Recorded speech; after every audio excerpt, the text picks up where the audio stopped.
이 집안 망신을 언제까지 끼칠 거야? 임신 3개월의 며느리가 무릎을 꿇고 있었습니다. 시아버지의 손바닥이 그녀의 뺨을 후려쳤어요. 남편은 소파에 앉아 담배를 피우며 냉담하게 바라볼 뿐이었습니다. 결혼한 지 겨우 2달.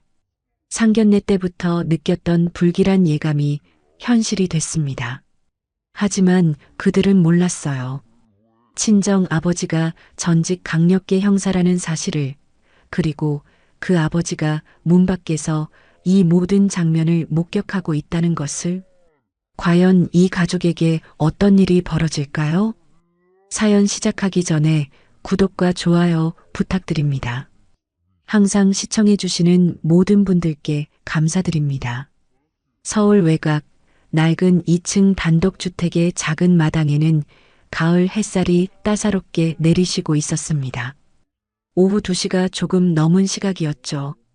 집안에서는 딸의 결혼을 앞둔 아버지 박진우가 거울 앞에 서서 넥타이를 매고 있었습니다. 손이 미세하게 떨렸어요. 56의 나이에도 여전히 단단한 체격을 유지하고 있는 그였지만 오늘만큼은 긴장이 되는 모양이었습니다. 진우는 거울 속 자신의 얼굴을 물끄러미 바라봤습니다. 눈가에 자리 잡은 주름살, 세월의 흔적이 역력했죠. 서울청 강력 3팀에서 25년을 보낸 그였습니다. 수많은 범죄자들과 마주하며 단련된 그의 눈빛은 여전히 날카로웠어요. 하지만 지금 그 눈빛에는 오로지 아버지로서의 걱정만이 어려 있었습니다. 아버지, 준비 다 되셨어요? 딸 설인의 목소리가 복도 너머에서 들려왔습니다.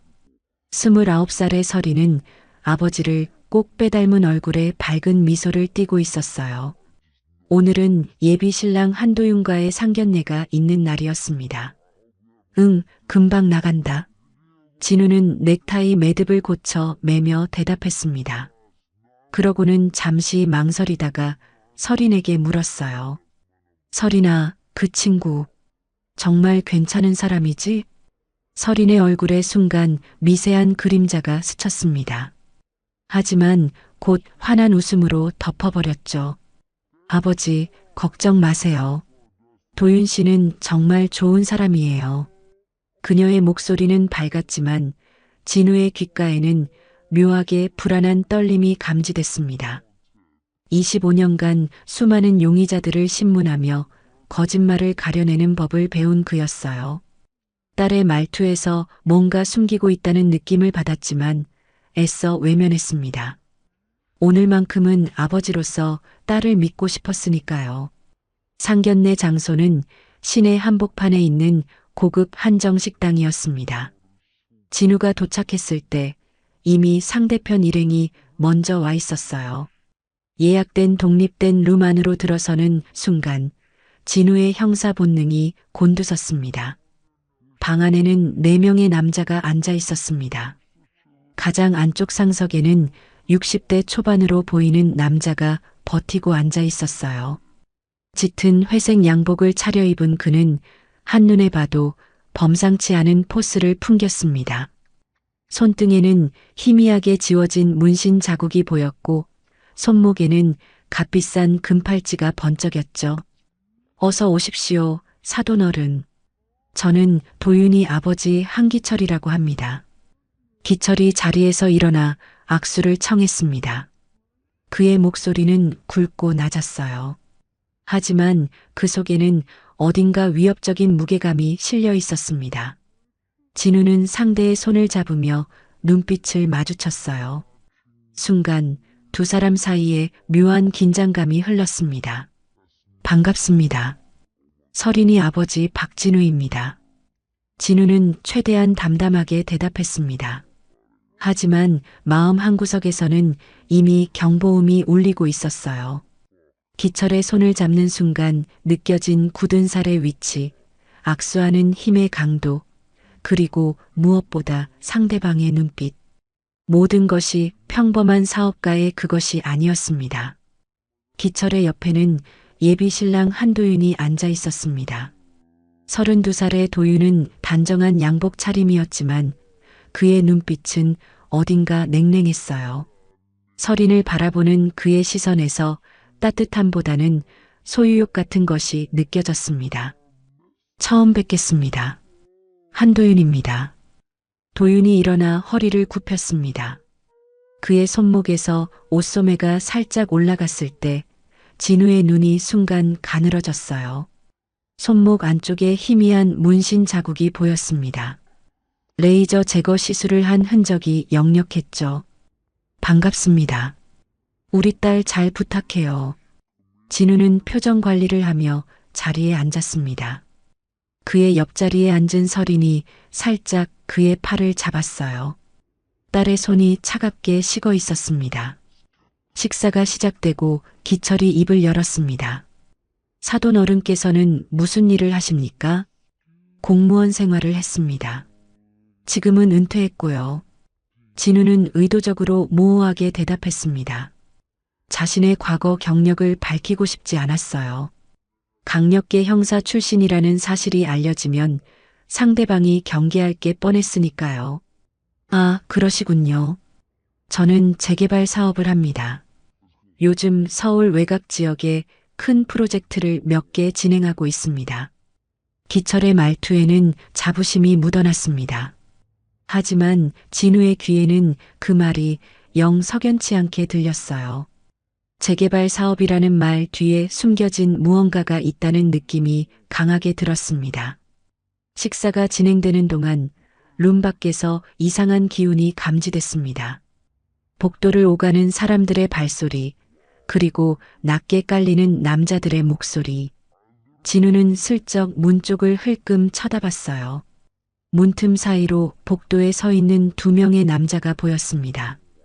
검은색 가죽 점퍼를 입은 그들의 손목에는 굵은 금목걸이가 걸려 있었죠. 아, 저 친구들은 제 사업 파트너들입니다. 걱정 마십시오. 기철이 진우의 시선을 눈치채고는 태연하게 말했습니다. 하지만 그의 표정에는 묘한 긴장감이 서려 있었어요. 진우는 속으로 깊게 한숨을 내쉬었습니다. 이 결혼, 뭔가 잘못되고 있다는 직감이 점점 강해졌어요. 하지만 옆에 앉은 딸의 얼굴을 보는 순간 그는 아무 말도 할 수 없었습니다. 서린의 눈빛에는 애타는 간절함이 담겨 있었으니까요. 식사가 끝나갈 무렵 기철이 갑자기 진지한 표정으로 입을 열었습니다. 사돈 어른, 우리 아이들 결혼은 다음 달 중순으로 생각하고 있습니다. 괜찮으시겠습니까? 다음 달이요? 그건 너무 급하지 않습니까? 진우가 당황한 표정으로 되물었습니다.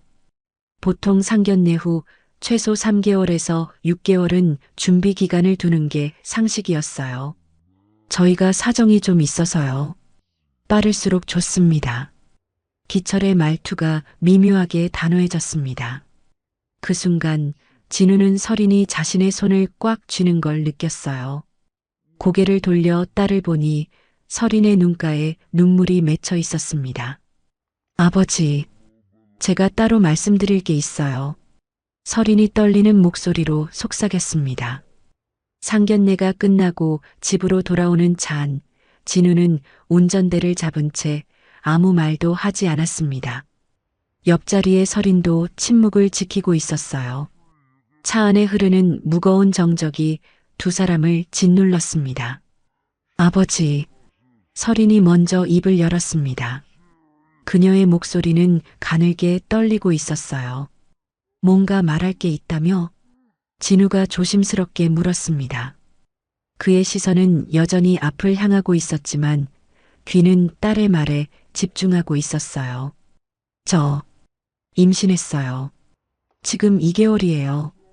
서린의 고백에 진우의 손이 순간 경직됐습니다. 차가 미세하게 흔들렸죠. 그는 천천히 차를 길가에 세우고 시동을 껐습니다. 그래서 급하게 결혼하려는 거구나. 진우의 목소리에는 실망감이 묻어났습니다. 하지만 동시에 깊은 걱정도 함께 담겨 있었어요. 아버지, 죄송해요. 하지만 이 아이는 제가 꼭 지키고 싶어요. 설인이 눈물을 흘리며 말했습니다. 그녀의 손은 배를 감싸고 있었어요. 진우는 고개를 돌려 딸을 바라봤습니다. 29살, 이제 막 꽃다운 나이의 딸이었어요. 아내를 일찍 잃고 홀로 키운 딸. 진우의 가슴 한구석이 먹먹해졌습니다. 설이나 저 사람들. 아버지가 보기엔 심상치 않아. 특히 도윤이 아버지, 그 사람 눈빛이. 아버지 알아요. 근데 이미 늦었어요. 저 이미 도윤 씨 아이를 가졌고 이 아이만은 제대로 된 가정에서 키우고 싶어요. 설인의 목소리가 점점 커졌습니다. 그녀의 눈에서는 눈물이 주르륵 흘러내렸어요. 진우는 깊은 한숨을 내쉬었습니다. 형사로서의 직감과 아버지로서의 마음이 격렬하게 충돌하고 있었어요. 그는 한참을 망설이다가 딸의 손을 잡았습니다. 알았다. 아버지가 널 믿는다. 하지만 약속해라.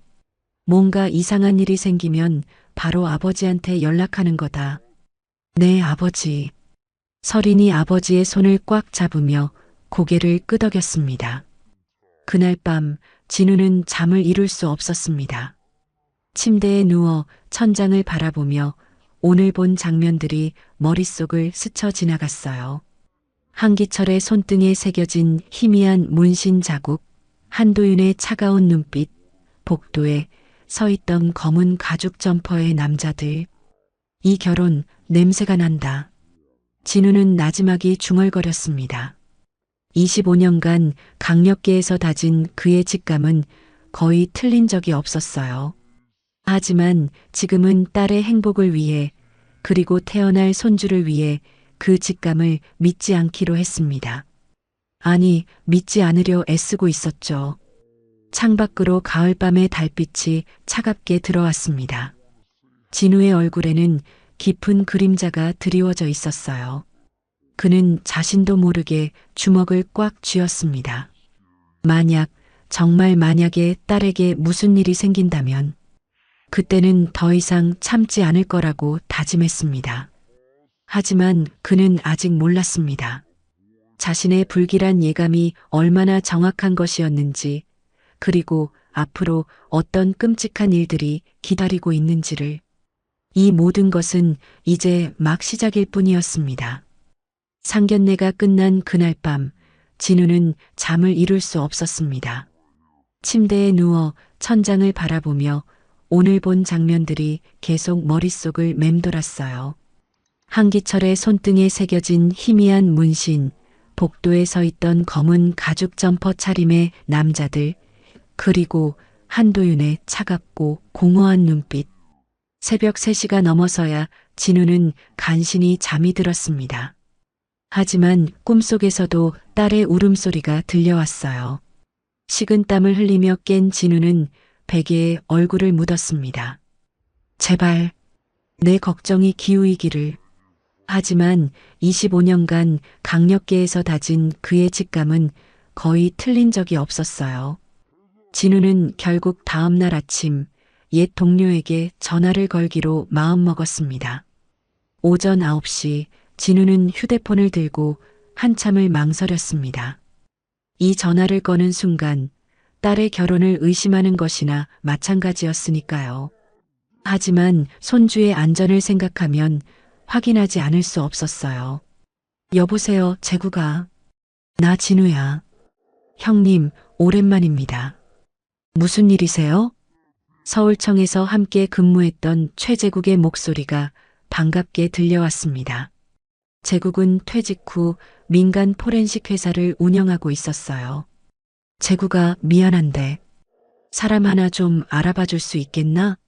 한기철이라고 60대 초반에 재개발 사업한다는 사람인데. 진우의 목소리에는 긴장감이 묻어났습니다. 한기철이요? 잠깐만요. 데이터베이스 좀 확인해 볼게요. 전화기 너머로 키보드 소리가 들렸습니다. 4분 정도 지났을까요? 재국의 목소리가 다시 들려왔는데 이번엔 톤이 무거워져 있었어요. 형님, 이 사람 좀 위험한 인물입니다.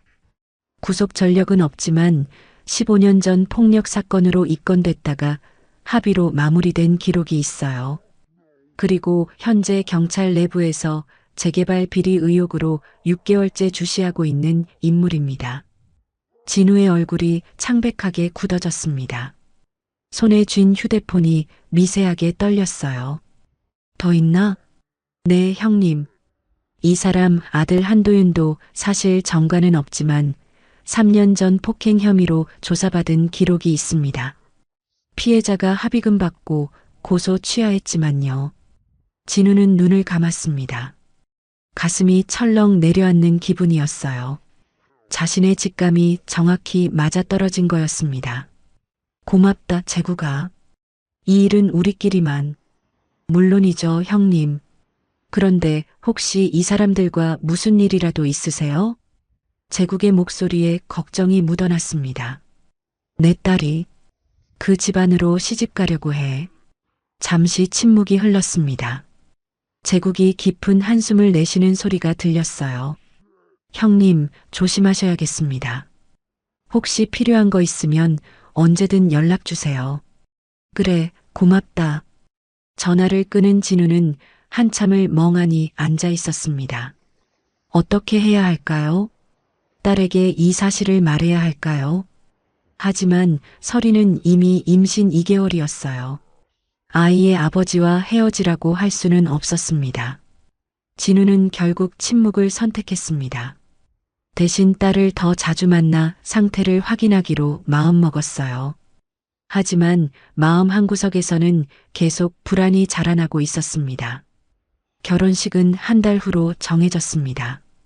설이는 임신 사실을 숨기기 위해 간소한 식을 원했어요. 진우는 딸의 결혼 준비를 도우며 시댁 사람들을 더 관찰할 수 있었습니다. 예단을 주고받는 날이었습니다. 진우는 설인과 함께 시댁을 방문했어요. 서울 강남의 고급 빌라 최상층이었습니다. 엘리베이터 문이 열리자 화려한 대리석 바닥이 눈에 들어왔어요.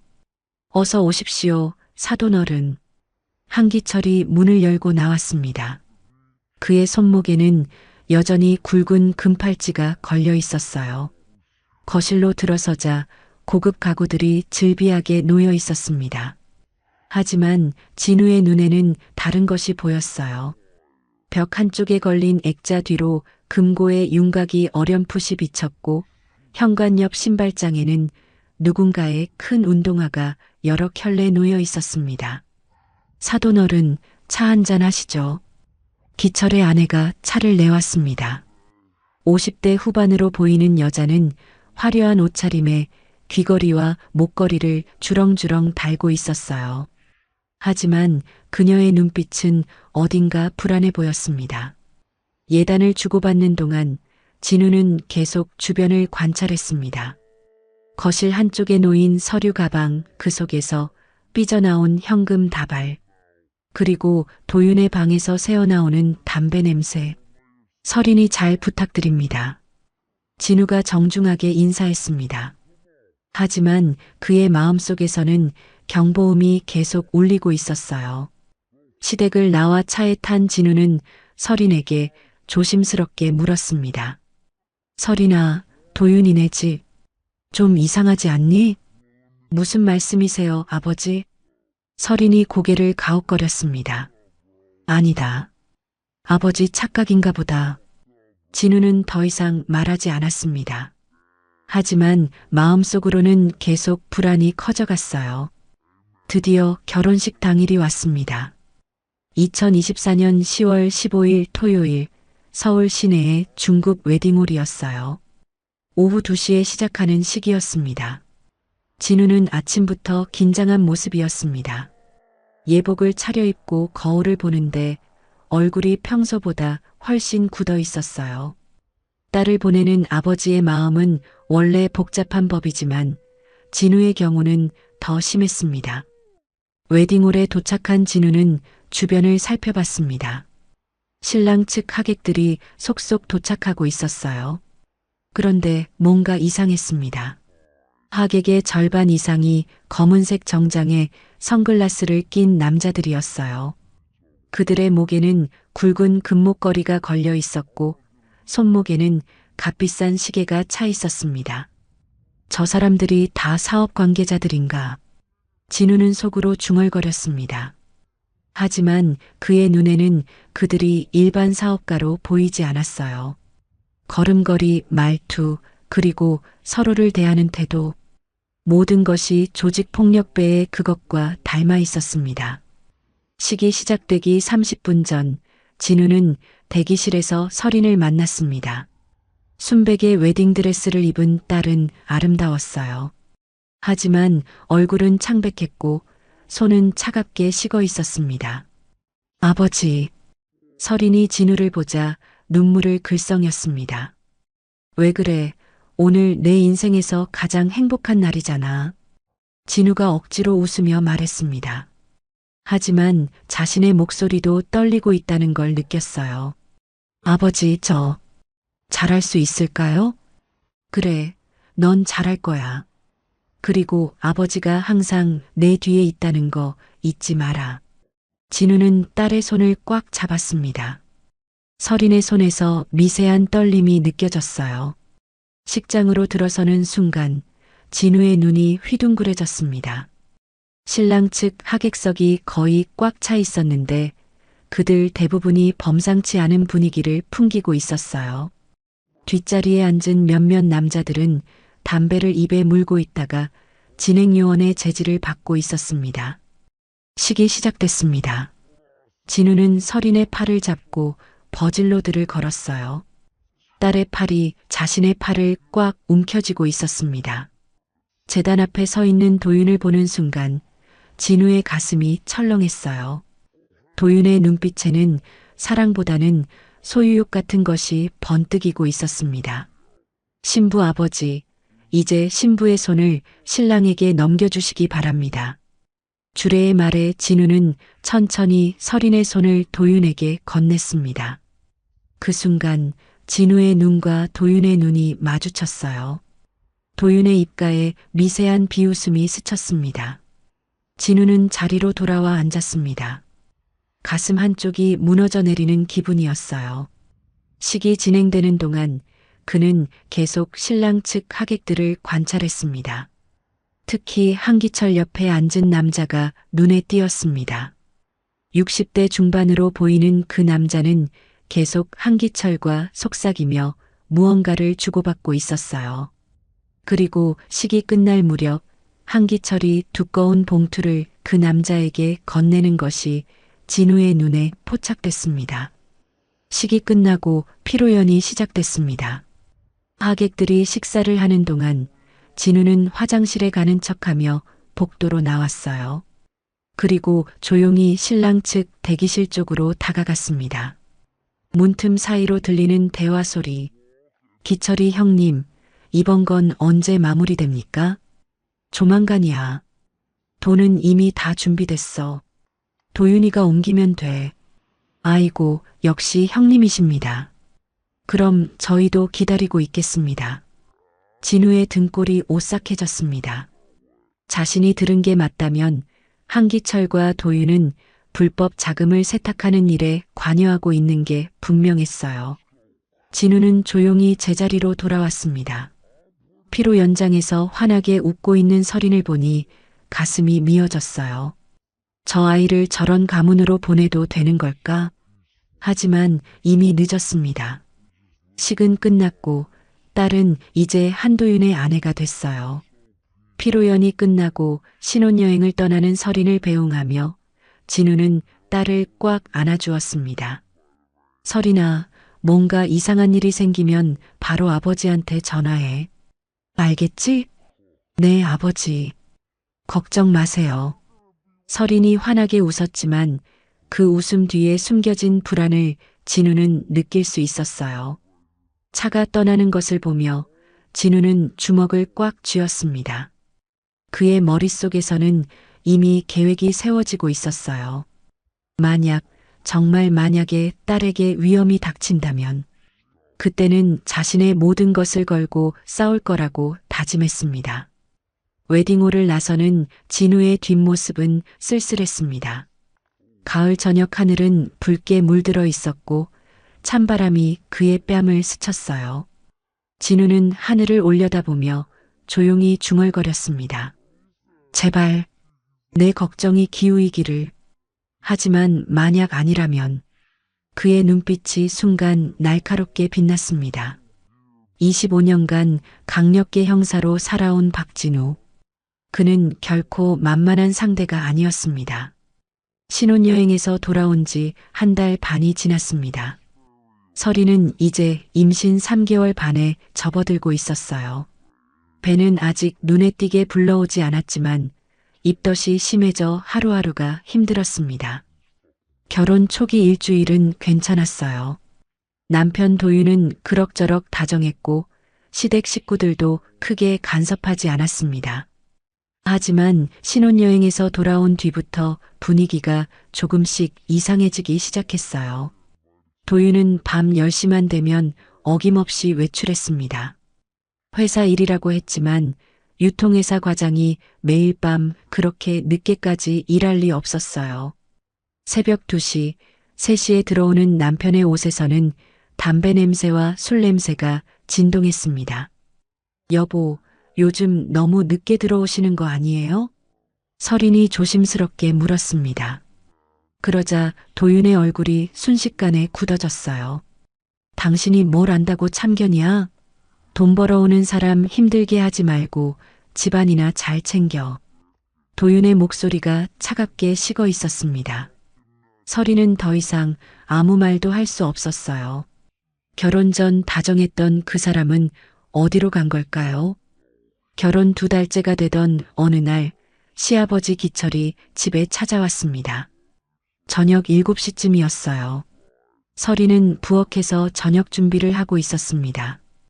도윤아, 이리 와봐. 기철의 목소리가 거실에서 들려왔습니다. 설이는 부엌 문틈 사이로 슬쩍 거실을 바라봤어요. 시아버지가 두꺼운 서류 봉투를 도윤에게 건네고 있었습니다. 이번 주 금요일 밤 11시 성수동 물류창고야. 알지? 네, 아버지. 걱정 마세요. 도윤의 대답이 낮게 깔렸습니다. 설인의 심장이 빠르게 뛰기 시작했어요. 뭔가 심상치 않은 대화였습니다. 들키면 안 돼. 이번 거는 액수가 크거든. 알겠습니다. 제가 조심하겠습니다. 설이는 재빨리 부엌으로 돌아와 설거지를 하는 척했습니다. 손이 미세하게 떨렸어요. 금요일 밤 11시 성수동 물류창고. 무슨 일이 벌어지는 걸까요? 그날 밤 설이는 아버지에게 전화를 걸고 싶었습니다. 하지만 옆에서 자고 있는 남편의 얼굴을 보니 차마 용기가 나지 않았어요. 혹시 들키기라도 하면 어떡하죠? 설이는 이불을 뒤집어 쓰고 조용히 눈물을 흘렸습니다. 추석이 다가왔습니다. 결혼 후 첫 명절이었어요. 설이는 며칠 전부터 긴장하고 있었습니다. 시댁에서 명절을 보내야 했거든요. 아버지한테는 연락하지 마. 우리 집안일은 우리끼리 하는 거야. 도윤이 추석 전날 밤 차갑게 말했습니다. 설이는 고개를 끄덕일 수밖에 없었어요. 하지만 마음 한구석에서는 아버지가 보고 싶어 견딜 수 없었습니다. 추석 당일 아침 설이는 새벽 5시에 일어나 음식 준비를 시작했습니다. 시댁은 서울 강남의 고급 빌라였어요. 부엌은 넓고 화려했지만 설인에게는 차갑게만 느껴졌습니다. 설인아, 나물은 다 했어? 시어머니의 목소리가 날카롭게 날아왔습니다. 설이는 입덧 때문에 속이 메스꺼웠지만 꾹 참고 대답했어요. 네, 어머님. 조금만 기다려주세요. 조금씩 조금씩. 그렇게 느리면 언제 다 해? 우리 도윤이가 뭐가 좋아서 너 같은 애를 데려왔는지 모르겠네. 시어머니의 핀잔에 설인의 눈시울이 뜨거워졌습니다. 하지만 눈물을 보일 수 없었어요. 참고 또 참았습니다. 오전 10시쯤 차례상을 차리기 시작했습니다.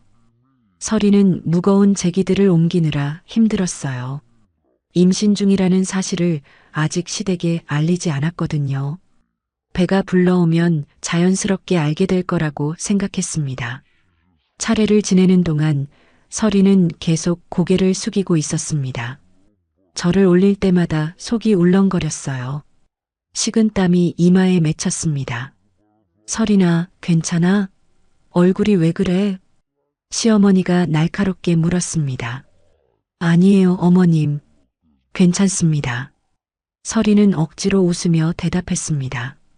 하지만 다리에 힘이 풀려 휘청거렸어요. 차례가 끝나고 음식을 나르던 중이었습니다. 서린이 육개장 뚝배기를 들고 거실로 가는데 갑자기 현기증이 왔어요. 그만 손에서 뚝배기를 놓치고 말았습니다.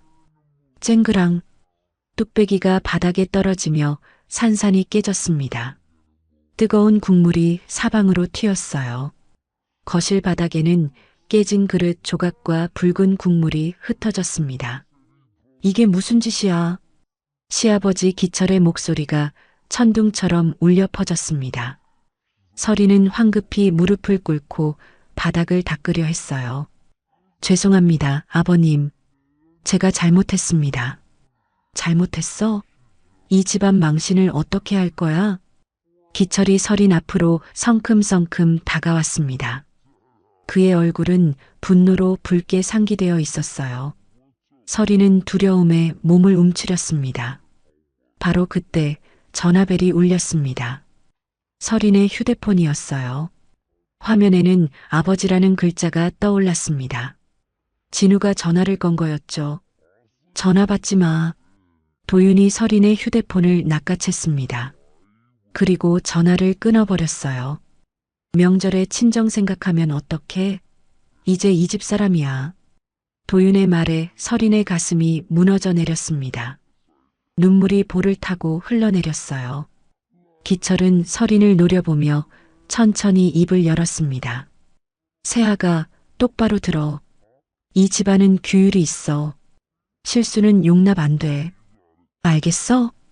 네, 아버님. 서린의 목소리는 떨리고 있었습니다. 그리고 앞으로 친정하고 연락 자주 하지 마. 시집 온 여자가 친정 타령하면 꼴불견이야. 기철의 말에 서리는 고개를 더 깊이 숙였습니다. 무릎을 꿇은 채 바닥에 국물을 닦으면서 눈물이 멈추지 않았어요. 점심 식사가 끝나고 설거지를 하는 동안 서리는 부엌에서 조용히 울었습니다. 수돗물 소리에 묻혀 흐느끼는 소리가 새어나왔어요. 이게 정말 내가 꿈꾸던 결혼 생활일까요? 오후 4시쯤 서리는 화장실에 가는 척하며 휴대폰을 들고 들어갔습니다. 떨리는 손으로 아버지에게 문자를 보냈어요. 아버지, 저 괜찮아요. 걱정 마세요. 명절이라 바빠서 전화 못 받았어요. 하지만 손가락을 움직이는 내내 눈물이 흘러내렸습니다. 정말 괜찮은 게 아니었어요. 하지만 아버지를 걱정시키고 싶지 않았습니다. 문자를 보내고 나오는데 복도에 도윤이 서 있었습니다. 화장실에서 뭐 했어? 도윤의 눈빛이 차갑게 빛났습니다. 아무것도 안 했어요. 휴대폰 봐. 도윤이 손을 내밀었습니다. 서리는 떨리는 손으로 휴대폰을 건넸어요. 도윤은 문자함을 확인하고는 비웃듯 말했습니다. 아버지한테 거짓말까지 하네. 괜찮다고? 정말 괜찮은 거야? 여보, 앞으로 친정하고 연락하는 거 내가 다 확인할 거야. 알았어? 도윤이 휴대폰을 서린에게 던지듯 돌려줬습니다. 서린은 휴대폰을 가슴에 꼭 안았어요. 저녁이 되어서야 서린은 집으로 돌아올 수 있었습니다. 차 안에서 내내 침묵만 흘렀어요. 도윤은 한마디도 하지 않았고 서린도 입을 열 수 없었습니다. 집에 도착해 현관문을 열고 들어서는 순간 서린의 다리에 힘이 풀렸습니다. 그대로 주저앉아 울음을 터뜨렸어요. 으아. 참고 참았던 울음이 쏟아져 나왔습니다. 어깨가 들썩이며 온몸이 흔들렸어요. 도윤은 그런 서린을 한번 쳐다보고는 그냥 방으로 들어가 버렸습니다. 문이 쾅 닫히는 소리가 현관에 울려 퍼졌어요. 서린은 한참을 현관 바닥에 앉아 울었습니다. 그리고 배를 쓰다듬으며 조용히 중얼거렸어요. 미안해, 아가야. 엄마가 너무 약해서 미안해. 하지만 엄마가 꼭 너를 지킬게. 꼭. 밤 11시가 넘어서야 서린은 간신히 몸을 일으켰습니다. 거울을 보니 눈이 퉁퉁 부어 있었어요. 얼굴은 창백했고 입술은 바짝 말라 있었습니다. 서린은 침대에 누워 천장을 바라봤습니다. 머릿속에서는 아버지의 얼굴이 떠올랐어요. 지금쯤 아버지도 혼자 쓸쓸하게 추석을 보내고 계실까요? 아버지. 서린은 베개에 얼굴을 묻고 또다시 눈물을 흘렸습니다. 한편 그 시각 진우는 집에서 휴대폰을 붙들고 있었습니다. 서린에게서 온 문자를 수십 번 읽고 또 읽었어요. 괜찮다는 말이 도저히 믿기지 않았습니다. 서린아. 진우의 가슴에는 불안이 점점 커져가고 있었습니다.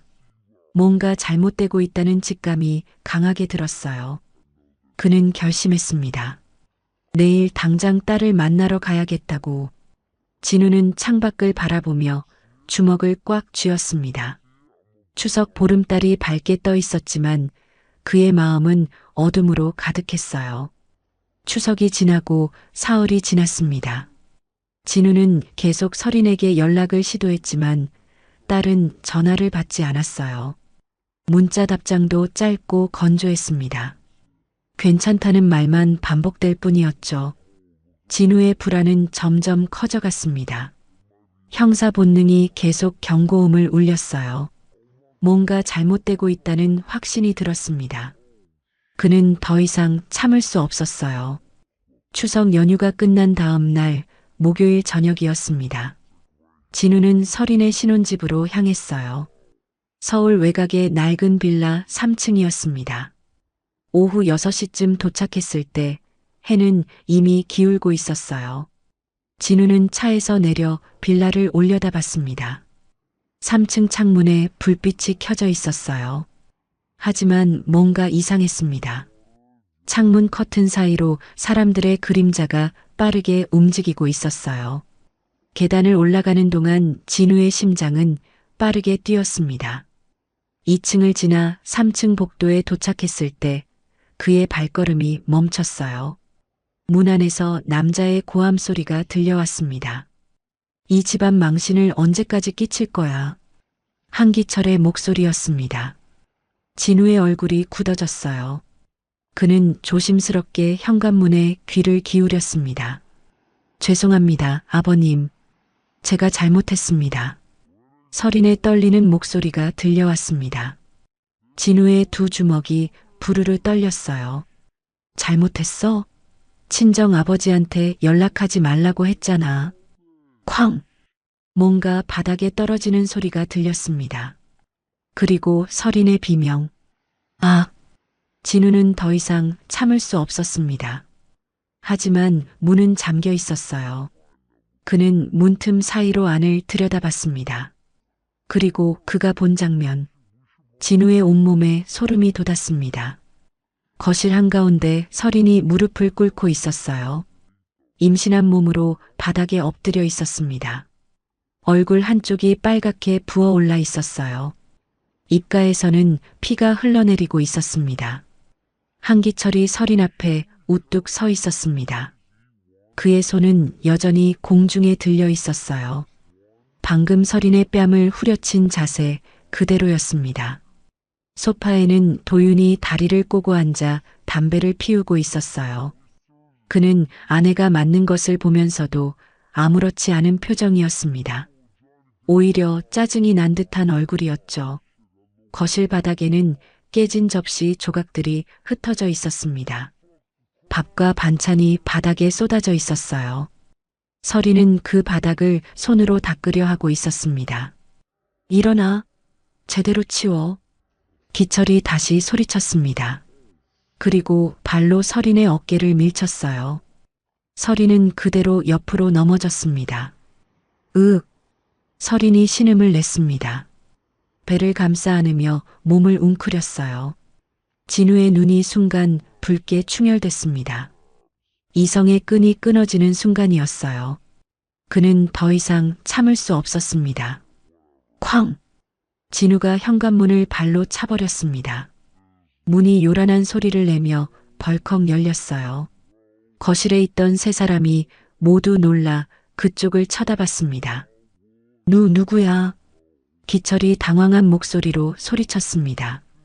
진우는 천천히 안으로 들어왔습니다. 그의 얼굴은 차갑게 굳어 있었어요. 하지만 눈빛만은 불처럼 타오르고 있었습니다. 이제 끝내자. 진우의 목소리는 낮고 차갑게 깔렸습니다. 기철은 순간 진우를 알아봤어요. 사돈 어른? 무슨 일로? 닥쳐. 진우의 한마디에 기철의 입이 다물어졌습니다. 진우에게서 뿜어져 나오는 살기 어린 분위기에 기철도 본능적으로 위축됐어요.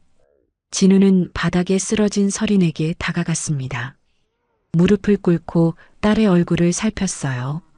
서린의 왼쪽 뺨은 시퍼렇게 멍이 들어 있었습니다. 입술은 찢어져 피가 흐르고 있었어요. 아버지.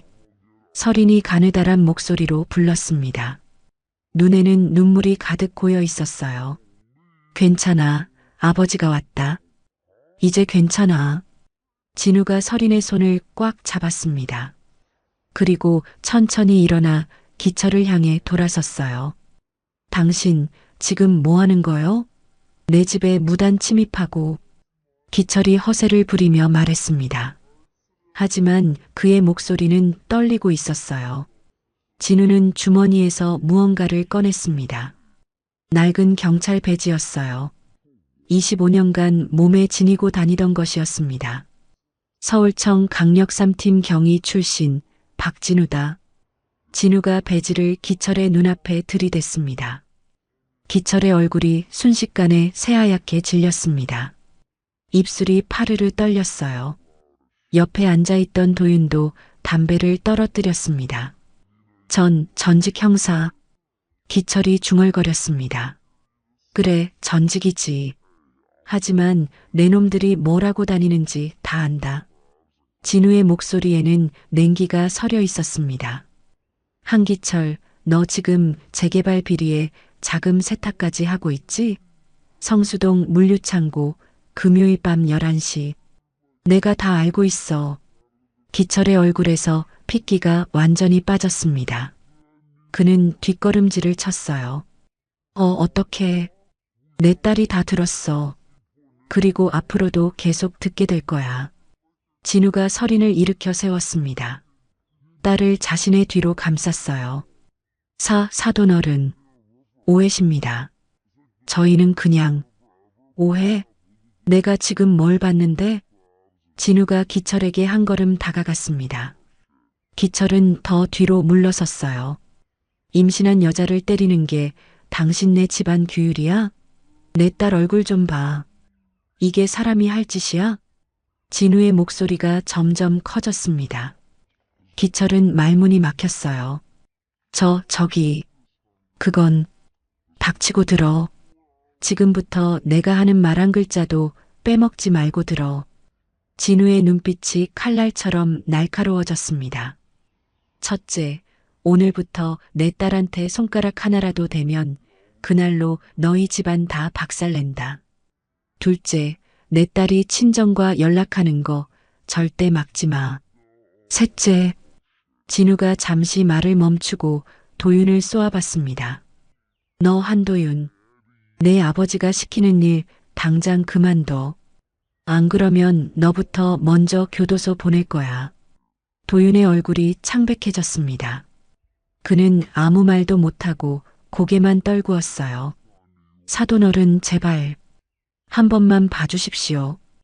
기철이 무릎을 꿇었습니다. 하지만 진우는 단호했어요. 한 번은 이미 줬어. 결혼 허락할 때 내가 한 번 준 거야. 이제 기회는 없어. 진우는 서린의 손을 잡고 돌아섰습니다. 설이나 짐 쌀 거 있으면 챙겨. 오늘부터 아버지 집에서 지내는 거다. 네, 아버지. 설인이 고개를 끄덕이며 방으로 들어갔습니다. 몇 분 후 간단한 옷가지를 가방에 담아 나왔어요. 현관으로 나가는 진우를 기철이 붙잡으려 했습니다. 사돈어른, 제발 한 번만. 손 치워. 진우의 차가운 말 한마디에 기철의 손이 떨어졌습니다. 그리고 명심해. 내 딸이나 손주한테 무슨 일 생기면 그땐 내가 가만 안 있어. 너희가 뭘 하고 다니는지 다 조사할 거고 증거 모아서 검찰에 넘길 거야. 전직 형사가 마음먹고 파고들면 얼마나 무서운지 두고 봐. 진우의 마지막 경고에 기철은 아무 말도 못했습니다. 그저 창백한 얼굴로 서 있을 뿐이었어요. 진우는 설인과 함께 계단을 내려갔습니다. 차에 탄 설이는 안전벨트를 매자마자 울음을 터뜨렸어요. 으아, 아버지, 죄송해요. 아니야, 내 잘못이 아니야. 다 아버지 탓이야. 진작 알아챘어야 했는데. 진우도 눈시울이 붉어졌습니다. 그는 설인의 손을 꽉 잡았어요. 차가 출발했습니다. 백미러로 빌라가 점점 멀어지는 게 보였어요. 설인은 계속 울고 있었습니다. 진우는 한 손으로 운전대를 잡고 다른 손으로는 딸의 손을 놓지 않았어요. 설인아, 이제 괜찮아. 아버지가 있잖아. 아버지가 널 지킬게. 네, 아버지. 설인의 흐느끼는 소리가 차 안에 가득 찼습니다. 그날 밤 진우는 설인을 자기 집 안방에 재웠습니다. 딸의 상처를 소독하고 약을 발라주면서 그의 가슴은 찢어질 듯 아팠어요. 설인이 잠든 후 진우는 거실로 나와 휴대폰을 들었습니다. 검찰 형사2부 이태석 검사에게 전화를 걸었어요. 검사님, 저 박진우입니다. 본격적으로 시작해야겠습니다. 진우의 목소리는 단호했습니다. 이제 싸움이 시작됐어요. 딸을 지키기 위한, 그리고 정의를 실현하기 위한 긴 싸움이. 다음 날 아침 진우는 새벽 5시에 일어났습니다. 한숨도 제대로 자지 못했어요. 밤새 설인의 방문 앞을 서성이며 딸의 상태를 확인했습니다. 안방 문을 살짝 열어보니 설인은 여전히 잠들어 있었어요. 하지만 편안한 잠은 아니었습니다. 이불을 꽉 움켜쥔 채 가끔씩 신음을 내고 있었어요. 진우는 조용히 문을 닫고 부엌으로 갔습니다. 딸을 위해 미역국을 끓이기 시작했어요. 임신 중인 설인에게 영양가 있는 음식을 먹여야 했습니다. 오전 8시쯤 설인이 일어났습니다. 부스스한 머리에 부은 얼굴로 거실로 나왔어요. 왼쪽 뺨의 멍은 어젯밤보다 더 시퍼렇게 변해 있었습니다. 아버지, 설인의 목소리가 쉬어 있었습니다. 일어났구나. 씻고 나와. 아버지가 미역국 끓여뒀어. 진우가 따뜻하게 말했습니다. 설인의 눈에 눈물이 글썽였어요. 아버지, 제가 정말 바보 같죠? 무슨 소리야? 내 잘못이 아니야. 진우가 설인의 어깨를 가볍게 두드렸습니다. 설인은 세면대 앞에 서서 거울을 봤습니다. 멍든 얼굴, 찢어진 입술. 거울 속 자신의 모습이 낯설었어요. 이게 정말 자신인가 싶었습니다. 식탁에 마주 앉은 두 사람은 한동안 말이 없었습니다. 설인은 국을 한 숟가락 떠먹다가 멈췄어요. 갑자기 눈물이 쏟아져 나왔습니다. 아버지, 죄송해요. 괜찮아, 울어도 돼. 참지 마. 진우가 설인의 손을 잡았습니다. 딸의 손은 여전히 차갑게 식어 있었어요. 한참을 울고 난 후 설인이 입을 열었습니다. 아버지, 제가 다 말씀드릴게요. 처음부터 끝까지. 천천히 해. 아버지가 다 들어줄게. 진우는 녹음기를 꺼내지 않았습니다. 지금은 형사가 아니라 아버지로서 딸의 이야기를 들어주고 싶었어요. 서리는 떨리는 목소리로 말하기 시작했습니다. 결혼 후 일주일부터 시작된 도윤의 변화, 밤마다 이어진 외출, 시댁 식구들의 차가운 대우, 그리고 며칠 전 목격한 시아버지와 남편의 수상한 대화까지. 금요일 밤 11시 성수동 물류창고에서 뭔가를 옮긴다고 했어요. 큰 돈이 오간다는 얘기도 들었고요. 서린의 말에 진우의 눈빛이 날카로워졌습니다. 그 대화 정확히 언제였어? 일주일 전 화요일이었어요. 그러니까 지난주. 진우는 재빨리 계산했습니다. 그렇다면 이번 주 금요일, 바로 내일이었어요. 서린아, 내가 본 거 다른 건 없나? 아주 사소한 것도 좋아. 시아버지가 가끔 집에 올 때마다 큰 서류 봉투를 가져왔어요. 그 안에 현금이 가득 들어있는 걸 봤어요. 100만 원짜리 다발이 여러 개 있었어요. 진우는 고개를 끄덕이며 메모를 시작했습니다.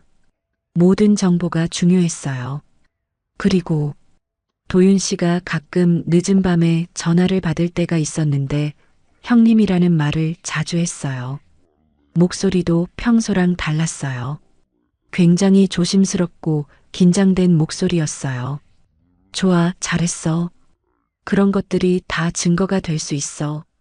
진우는 딸의 말 하나하나를 놓치지 않고 기록했습니다.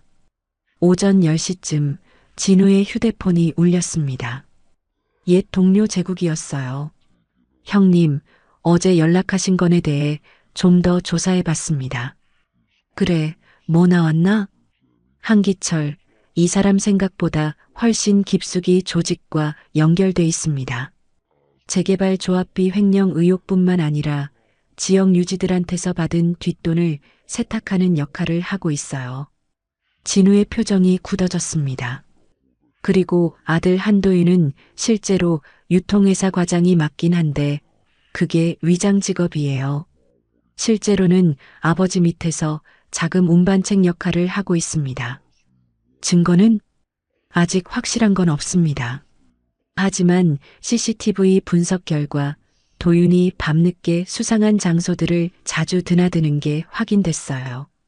성수동 물류창고도 포함돼 있나? 네, 맞습니다. 거기도 한두 번 간 게 아니에요. 진우는 심호흡을 했습니다. 자신의 직감이 정확히 맞아떨어지고 있었어요. 재구가 고맙다. 그리고 이번 주 금요일 밤 내가 한 가지 부탁할 게 있는데. 말씀하세요, 형님. 내가 그쪽을 직접 확인하러 갈 거야. 혹시 위험한 상황이 벌어질 수도 있으니 내가 백업을 서줄 수 있겠나? 전화기 너머로 재국의 한숨소리가 들렸습니다. 형님, 위험합니다. 차라리 경찰에. 안 돼. 아직 확실한 증거가 없어. 내가 직접 보고 확인해야 해. 알겠습니다. 제가 따라가겠습니다. 전화를 끄는 진우는 다시 서린에게 돌아왔습니다. 서린아, 내가 도와줘야 할 게 있어. 네, 아버지. 뭐든지 할게요. 서린의 눈빛에 결연함이 서렸습니다. 앞으로 도윤이나 시아버지한테서 전화가 오면 최대한 자연스럽게 대응해줘. 그리고 그들이 하는 말을 전부 녹음하는 거야. 진우는 서린에게 작은 녹음기를 건넸습니다. 이거 항상 가지고 다녀. 휴대폰 녹음은 나중에 증거로 쓰기 애매할 수 있으니 이 녹음기를 써. 네, 알겠습니다. 서린이 녹음기를 받아들었습니다. 바로 그때 서린의 휴대폰이 울렸습니다. 화면에는 남편이라는 이름이 떠올랐어요. 서린의 손이 부들부들 떨렸습니다. 아버지, 받아. 그리고 녹음 시작해. 진우가 차분하게 말했습니다. 서린은 녹음기 버튼을 누르고 전화를 받았어요. 여보세요? 당신 지금 어디야? 도윤의 목소리가 차갑게 들려왔습니다. 친정에 있어요. 언제까지 거기 있을 거야? 빨리 집으로 와. 아직은 좀. 뭐? 아버지가 뭐라고 하던데? 우리 아버지한테 협박이나 하고? 도윤의 목소리가 점점 높아졌습니다. 아니에요. 그런 거 아니에요. 서린의 목소리가 떨렸습니다. 진우가 옆에서 서린의 손을 꽉 잡아줬어요. 당신 아버지 때문에 우리 집안이 난리야. 당장 와서 해명해. 저는 당분간 친정에 있을 거예요. 서린이 용기를 내서 말했습니다. 전화기 너머로 도윤이 뭔가를 집어던지는 소리가 들렸어요. 뭐? 누가 허락했어? 당신은 내 아내야. 당장 와. 안 갈 거예요. 저 맞으면서까지 거기 있고 싶지 않아요. 서린이 처음으로 목소리를 높였습니다. 진우가 딸의 어깨를 다독였어요. 당신, 지금 나한테 대드는 거야? 좋아, 그럼 이혼해. 당장 이혼 서류 보낼게. 좋아요. 이혼해요. 저도 그러고 싶었어요. 서린이 눈물을 흘리며 소리쳤습니다. 그리고 전화를 끊어버렸어요. 전화를 끊은 서린은 그대로 주저앉아 울음을 터뜨렸습니다. 잘했어, 서린아. 정말 잘했어. 진우가 딸을 꼭 안아주었습니다. 서린은 아버지의 품에서 한참을 울었어요. 그날 오후 진우는 서울지검을 찾아갔습니다. 형사2부 이태섭 검사를 만나기 위해서였어요. 형사님, 이번 주 금요일이 기회입니다. 태섭이 서류를 넘기며 말했습니다. 우리 쪽에서도 내사를 진행하고 있는데 금요일 밤 성수동 물류창고에서 큰 거래가 있다는 정보를 입수했습니다. 그럼 함정 수사를 해야겠습니다. 네, 이미 준비 중입니다.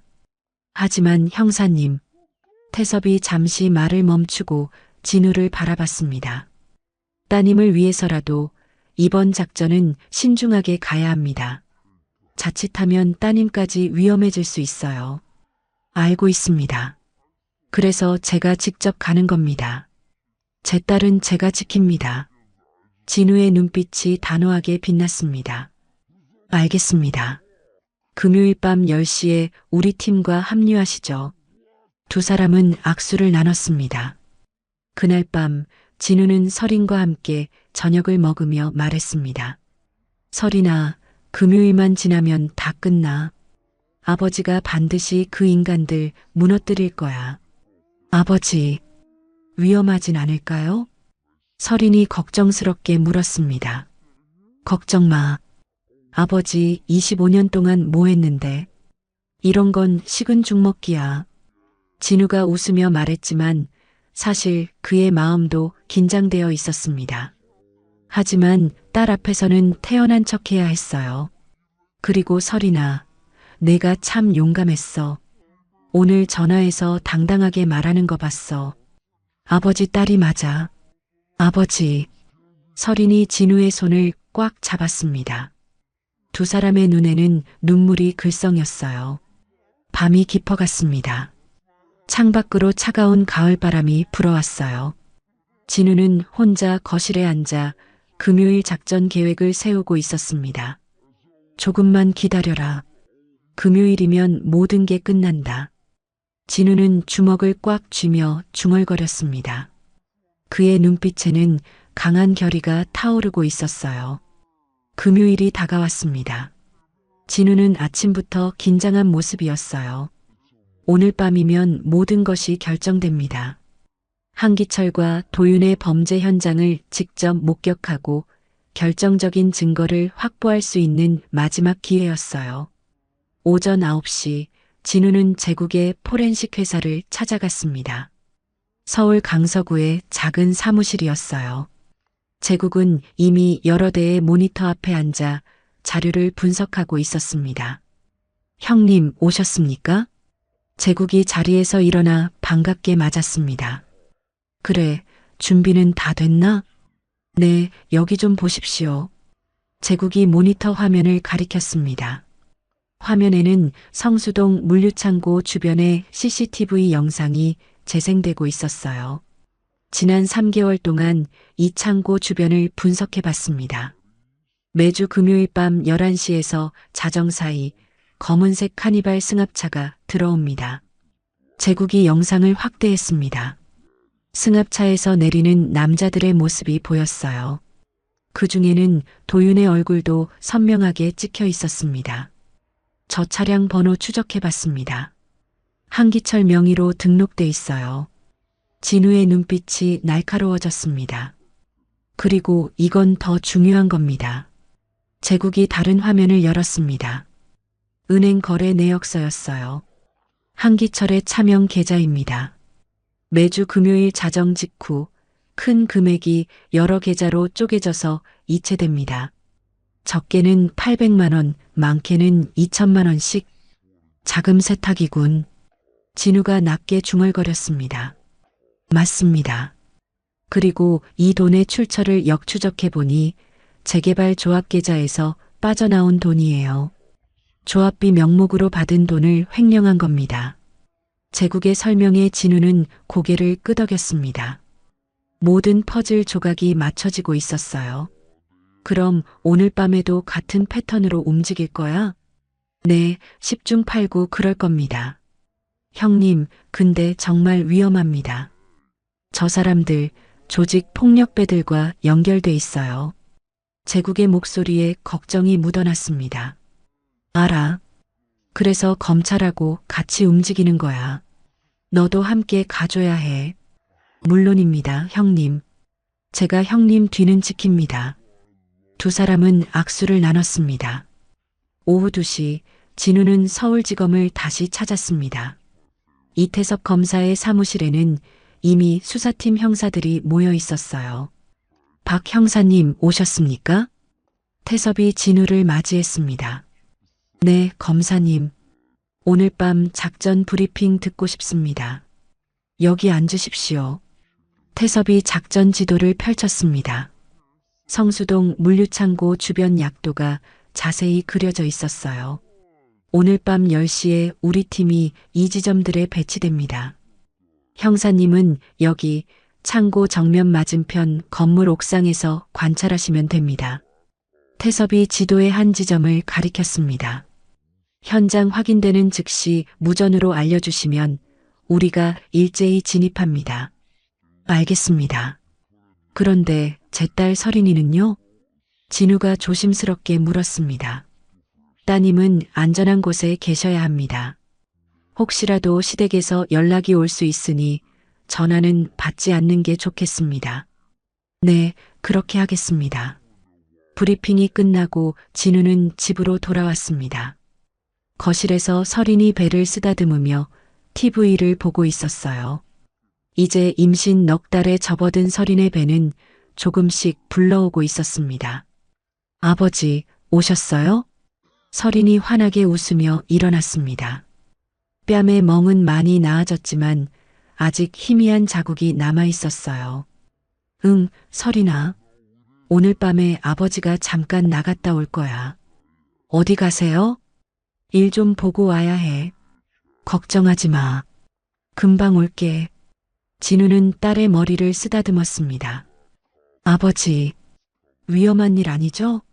서린의 눈빛에 불안이 어렸습니다. 아니야. 괜찮아. 그리고 오늘 밤에 누가 전화 오면 받지 마. 알았지? 네, 아버지. 저녁 6시, 진우는 일찍 저녁을 먹었습니다. 서린이 정성껏 차려준 밥상이었어요.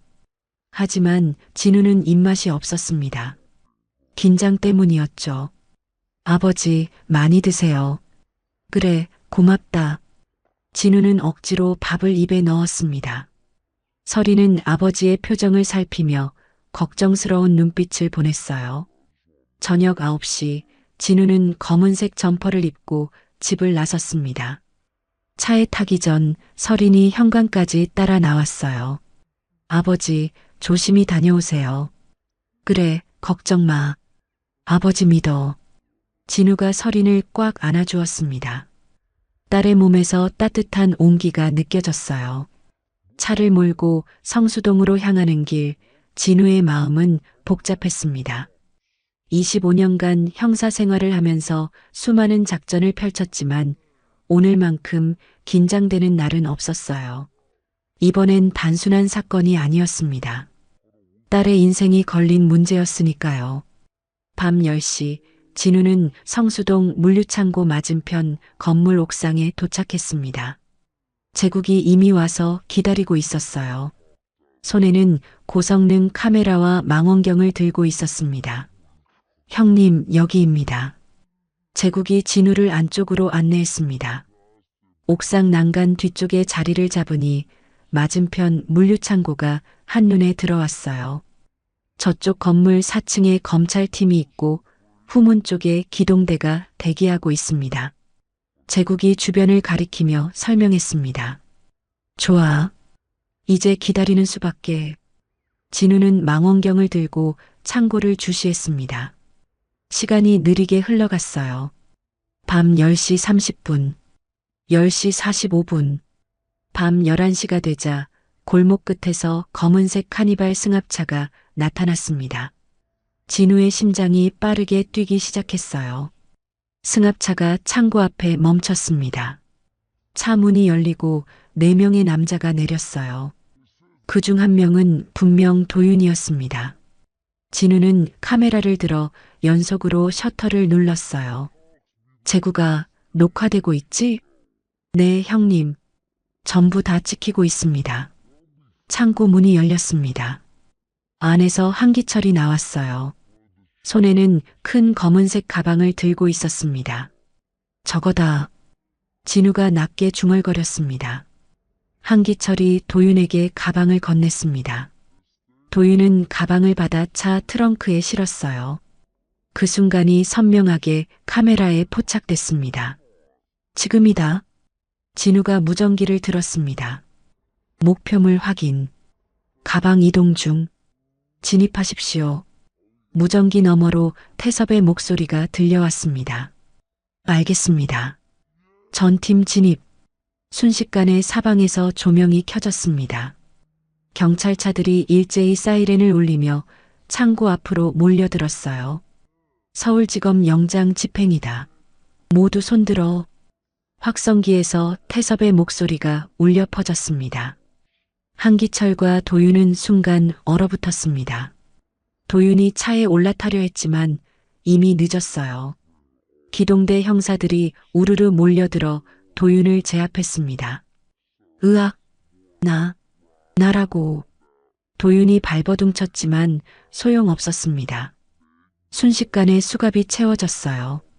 한기철은 도망치려다가 진우와 눈이 마주쳤습니다. 옥상에서 내려다보고 있는 진우의 모습을 본 순간 한기철의 얼굴이 새하얗게 변했어요. 사돈. 한기철이 중얼거렸습니다. 하지만 그도 곧 형사들에게 붙잡혔어요. 진우는 옥상에서 내려와 현장으로 갔습니다. 태섭이 가방을 열어보고 있었어요. 가방 안에는 현금 다발이 빼곡히 들어 있었습니다. 대충 봐도 5천만 원은 넘겠습니다. 태섭이 진우를 보며 말했습니다. 수고하셨습니다, 형사님.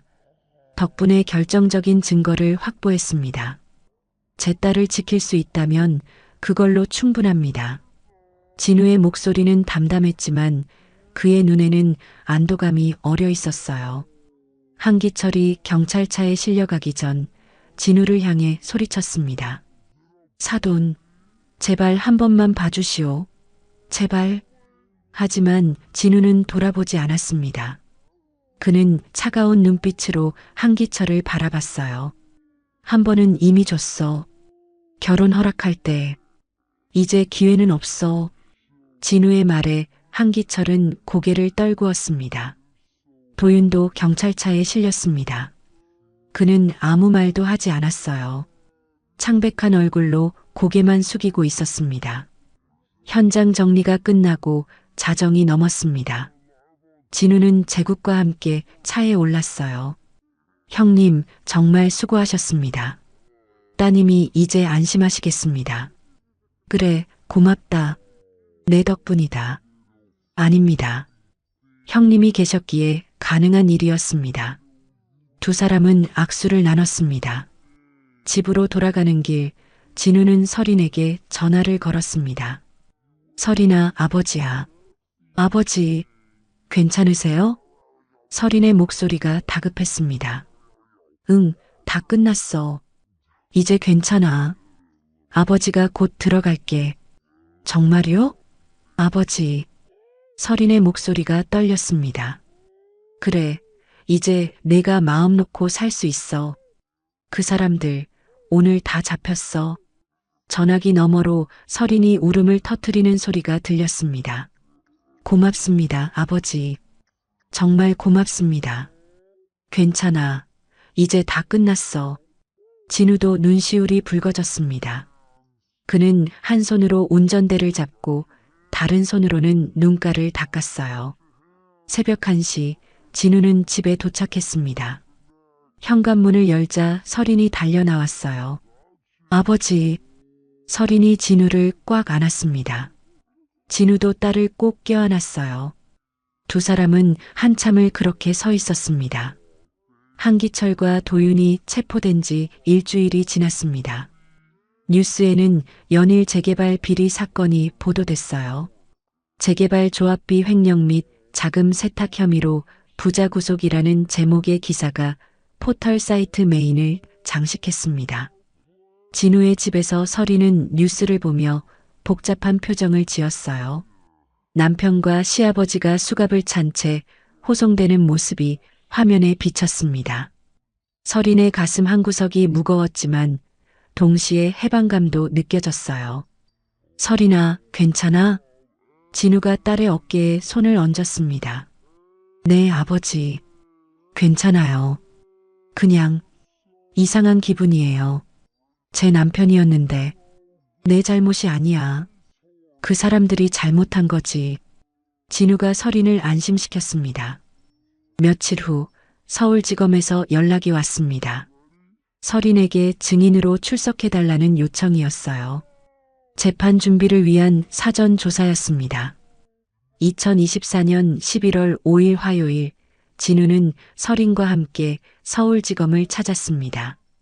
오전 10시에 예정된 조사였어요. 서린은 긴장한 얼굴로 검찰청 건물 앞에 섰습니다. 아버지, 저 떨려요. 괜찮아. 아버지가 옆에 있잖아. 내가 본 거, 들은 거 사실대로만 말하면 돼. 진우가 딸의 손을 꽉 잡았습니다. 조사실에 들어가니 이태석 검사가 기다리고 있었습니다. 그 옆에는 여성 검사 한 명이 더 있었어요. 박서린 씨, 앉으십시오. 저는 형사2부 이태석 검사이고 이쪽은 여성범죄 전담 김수진 검사입니다. 안녕하십니까? 서린이 떨리는 목소리로 인사했습니다. 긴장 푸십시오. 오늘은 재판 전 사전 조사입니다. 박서린 씨가 겪으신 일들을 차근차근 말씀해 주시면 됩니다. 김수진 검사가 부드럽게 말했습니다. 조사는 2시간 넘게 이어졌습니다. 서린은 결혼 후 겪었던 일들을 하나하나 진술했어요. 도윤의 폭언과 폭행, 시댁에서의 학대, 그리고 목격한 불법 거래, 대화까지. 그날 시아버지께서 남편에게 서류 봉투를 건네시면서 금요일 밤 11시 성수동 물류창고라고 말씀하셨습니다. 서린의 증언에 태섭이 고개를 끄덕였습니다. 그 대화를 들었을 때 어떤 생각이 들었습니까? 무서웠습니다. 뭔가 나쁜 일을 하고 있다는 걸 직감적으로 알았어요. 서린의 목소리가 떨렸습니다. 그리고 추석날, 제가 그릇을 깨뜨렸을 때 시아버지께서 제 뺨을 때렸습니다. 남편은 옆에서 담배만 피우고 있었어요. 말하는 도중 서린의 눈에서 눈물이 흘러내렸습니다. 김수진 검사가 휴지를 건넸어요. 힘드시겠지만 조금만 더 힘내주십시오. 박서린 씨의 증언이 이번 사건에서 매우 중요합니다. 조사가 끝나고 나오는 길, 서린은 진우에게 기댔습니다. 아버지, 제가 잘한 걸까요? 물론이지. 넌 정말 용감했어. 아버지가 자랑스럽다. 진우가 딸의 머리를 쓰다듬었습니다. 며칠 후 진우의 휴대폰으로 낯선 번호에서 전화가 걸려왔습니다. 받아보니 한기철의 변호사였어요. 박진우 씨 되십니까? 저는 한기철 씨 선임한 변호사 정민우라고 합니다. 무슨 일입니까? 진우의 목소리가 차갑게 식었습니다. 제 의뢰인께서 박서린 씨와 합의를 하고 싶어 하십니다. 폭행건에 대해서요. 합의금도 넉넉히 드리겠습니다. 필요 없습니다. 끊겠습니다. 진우가 단호하게 말하고 전화를 끊으려 했습니다. 잠깐만요. 1억을 드리겠습니다. 1억이면 전화 다시 걸지 마십시오. 진우는 전화를 끊어버렸습니다. 그리고 서린에게 이 사실을 알렸어요. 아버지가 잘하셨어요. 저는 돈 때문에 용서할 생각 없어요. 서린이 단호하게 말했습니다. 진우는 딸의 강해진 모습에 흐뭇한 미소를 지었어요. 한 달이 지나고 드디어 첫 공판이 열렸습니다. 2024년 12월 10일 서울중앙지방법원 형사합의부였어요. 진우와 서린은 오전 9시에 법정에 도착했습니다. 법정 안은 사람들로 가득했습니다. 기자들도 여럿 와 있었어요. 한기철과 도윤은 수감복을 입고 피고인석에 앉아 있었습니다. 재판이 시작되자 재판장이 입을 열었습니다. 피고인 한기철, 한도윤은 특정경제범죄 가중처벌 등에 관한 법률 위반, 횡령, 자금 세탁방지법 위반 등의 혐의로 기소됐습니다. 먼저 검사의 모두 진술을 듣겠습니다. 이태석 검사가 자리에서 일어났습니다. 피고인들은 지난 2년간 재개발 조합으로부터 받은 조합비 중 3억 원 이상을 횡령하고 이를 여러 차명 계좌로 나눠 세탁했습니다. 또한 피고인 한기철은 며느리인 피해자 박서린에게 지속적으로 폭언과 폭행을 가했습니다. 태섭의 진술이 이어지는 동안 한기철은 고개를 떨구고 있었습니다. 도윤은 서린 쪽을 한번 쳐다봤지만 서린은 눈을 마주치지 않았어요. 증인 박서린을 신문하겠습니다. 재판장의 말에 서린이 증인석으로 걸어갔습니다. 떨리는 다리로 천천히 걸어가는 서린을 보며 진우는 두 주먹을 꽉 쥐었어요. 증인은 선서하십시오. 양심에 따라 숨김과 보탬이 없이 사실 그대로 말하고 만일 거짓말이 있으면 위증의 벌을 받기로 맹세합니다. 서린의 목소리는 떨렸지만 또렷했습니다. 태섭이 서린에게 질문을 시작했습니다. 증인, 피고인 한기철로부터 폭행을 당한 사실이 있습니까? 네, 있습니다. 지난 추석날 제가 그릇을 깨뜨렸을 때 시아버님께서 제 뺨을 손바닥으로 때리셨습니다. 그때 증인은 임신 중이었습니까? 네, 임신 3개월이었습니다. 방청석에서 작은 술렁임이 일었습니다. 피고인 한도윤은 그 상황에서 어떤 행동을 했습니까? 아무것도 하지 않았습니다. 소파에 앉아 담배를 피우고 있었습니다. 서린의 대답에 재판장이 한도윤을 쳐다봤습니다. 도윤은 고개를 더 깊이 숙였어요. 증인, 피고인들이 불법 거래를 하는 것을 목격한 적이 있습니까? 네, 있습니다. 결혼 2달쯤 됐을 때 시아버님께서 집에 오셔서 남편에게 큰 서류 봉투를 건네시는 걸 봤습니다. 그리고 금요일 밤 11시 성수동 물류창고라는 말씀을 하셨습니다. 그 대화를 들었을 때 어떤 생각이 들었습니까? 무서웠습니다. 제가 잘못된 집안으로 시집왔다는 걸 그때 확실히 깨달았습니다. 서린의 목소리가 떨렸습니다. 눈에는 눈물이 맺혀 있었어요. 재판은 2시간 넘게 계속됐습니다. 서린의 증언이 끝나고 다른 증인들의 신문도 이어졌어요. 재개발 조합 관계자, 은행 직원, 그리고 포렌식 전문가인 제구까지 모든 증언이 끝나고 변호인 측 변론이 시작됐습니다. 피고인들은 깊이 반성하고 있습니다. 특히 며느리에게 가한 폭행에 대해서는 진심으로 사죄하고 싶어 합니다. 한기철의 변호사가 말했습니다. 하지만 재판장의 표정은 굳어 있었어요. 피고인 한기철, 한도윤, 최후 진술하십시오. 한기철이 떨리는 목소리로 일어났습니다. 재판장님, 그리고 며느리 서린에게 정말 죄송합니다. 제가 너무 큰 잘못을 저질렀습니다. 하지만 그의 사과는 진심으로 들리지 않았습니다. 오히려 형량을 줄이기 위한 연기처럼 보였어요. 도윤도 일어났습니다. 서린아, 미안해. 내가 잘못했어. 도윤이 서린을 바라봤습니다. 하지만 서린은 고개를 돌렸어요. 더 이상 그 사람의 얼굴을 보고 싶지 않았습니다. 재판이 끝나고 법정을 나서는 길, 기자들이 몰려들었습니다. 박서린 씨, 한마디 부탁드립니다. 남편과 이혼하실 겁니까? 진우가 서린을 감싸며 기자들을 밀어냈습니다. 질문 받지 않겠습니다.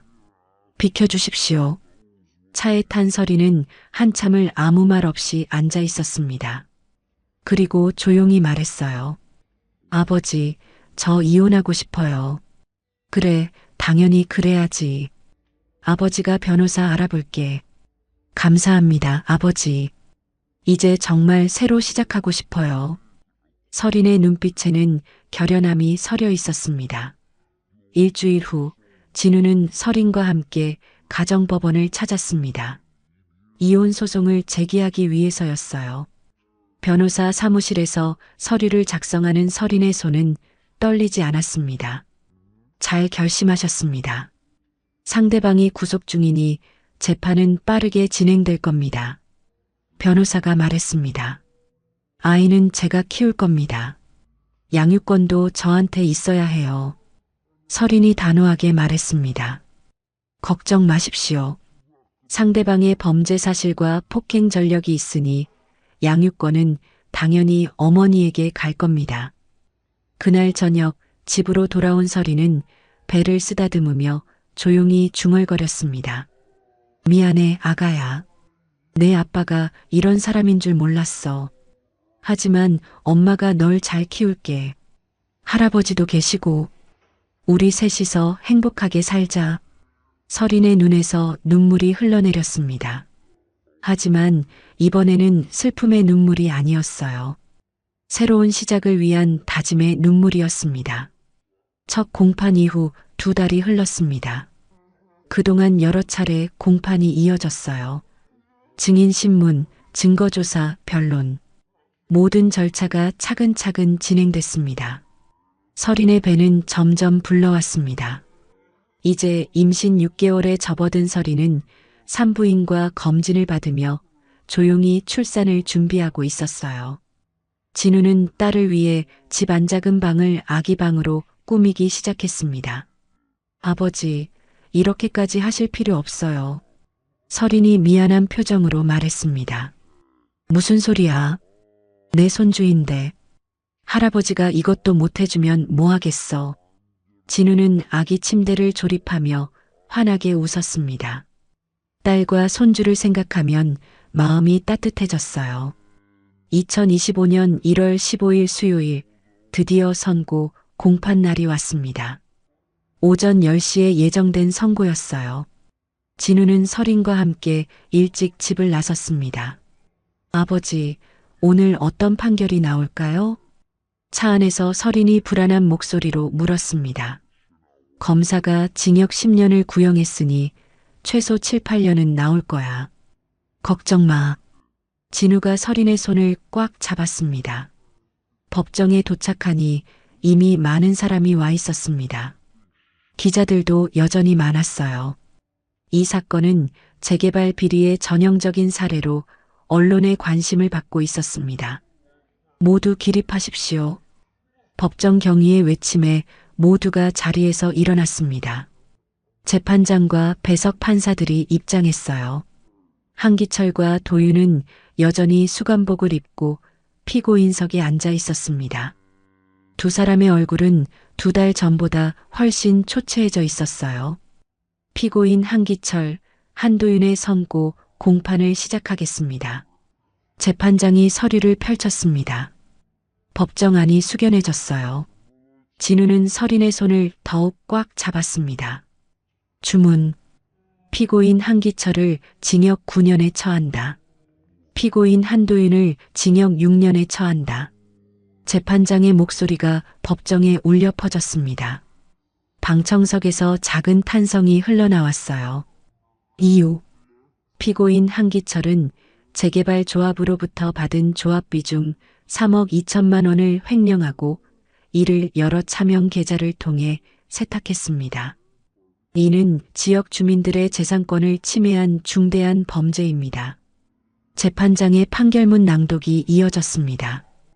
또한 피고인 한기철은 임신 중인 며느리에게 폭행을 가했고 피고인 한도윤은 이를 방관했습니다. 가정 내 폭력은 결코 용납될 수 없는 범죄입니다.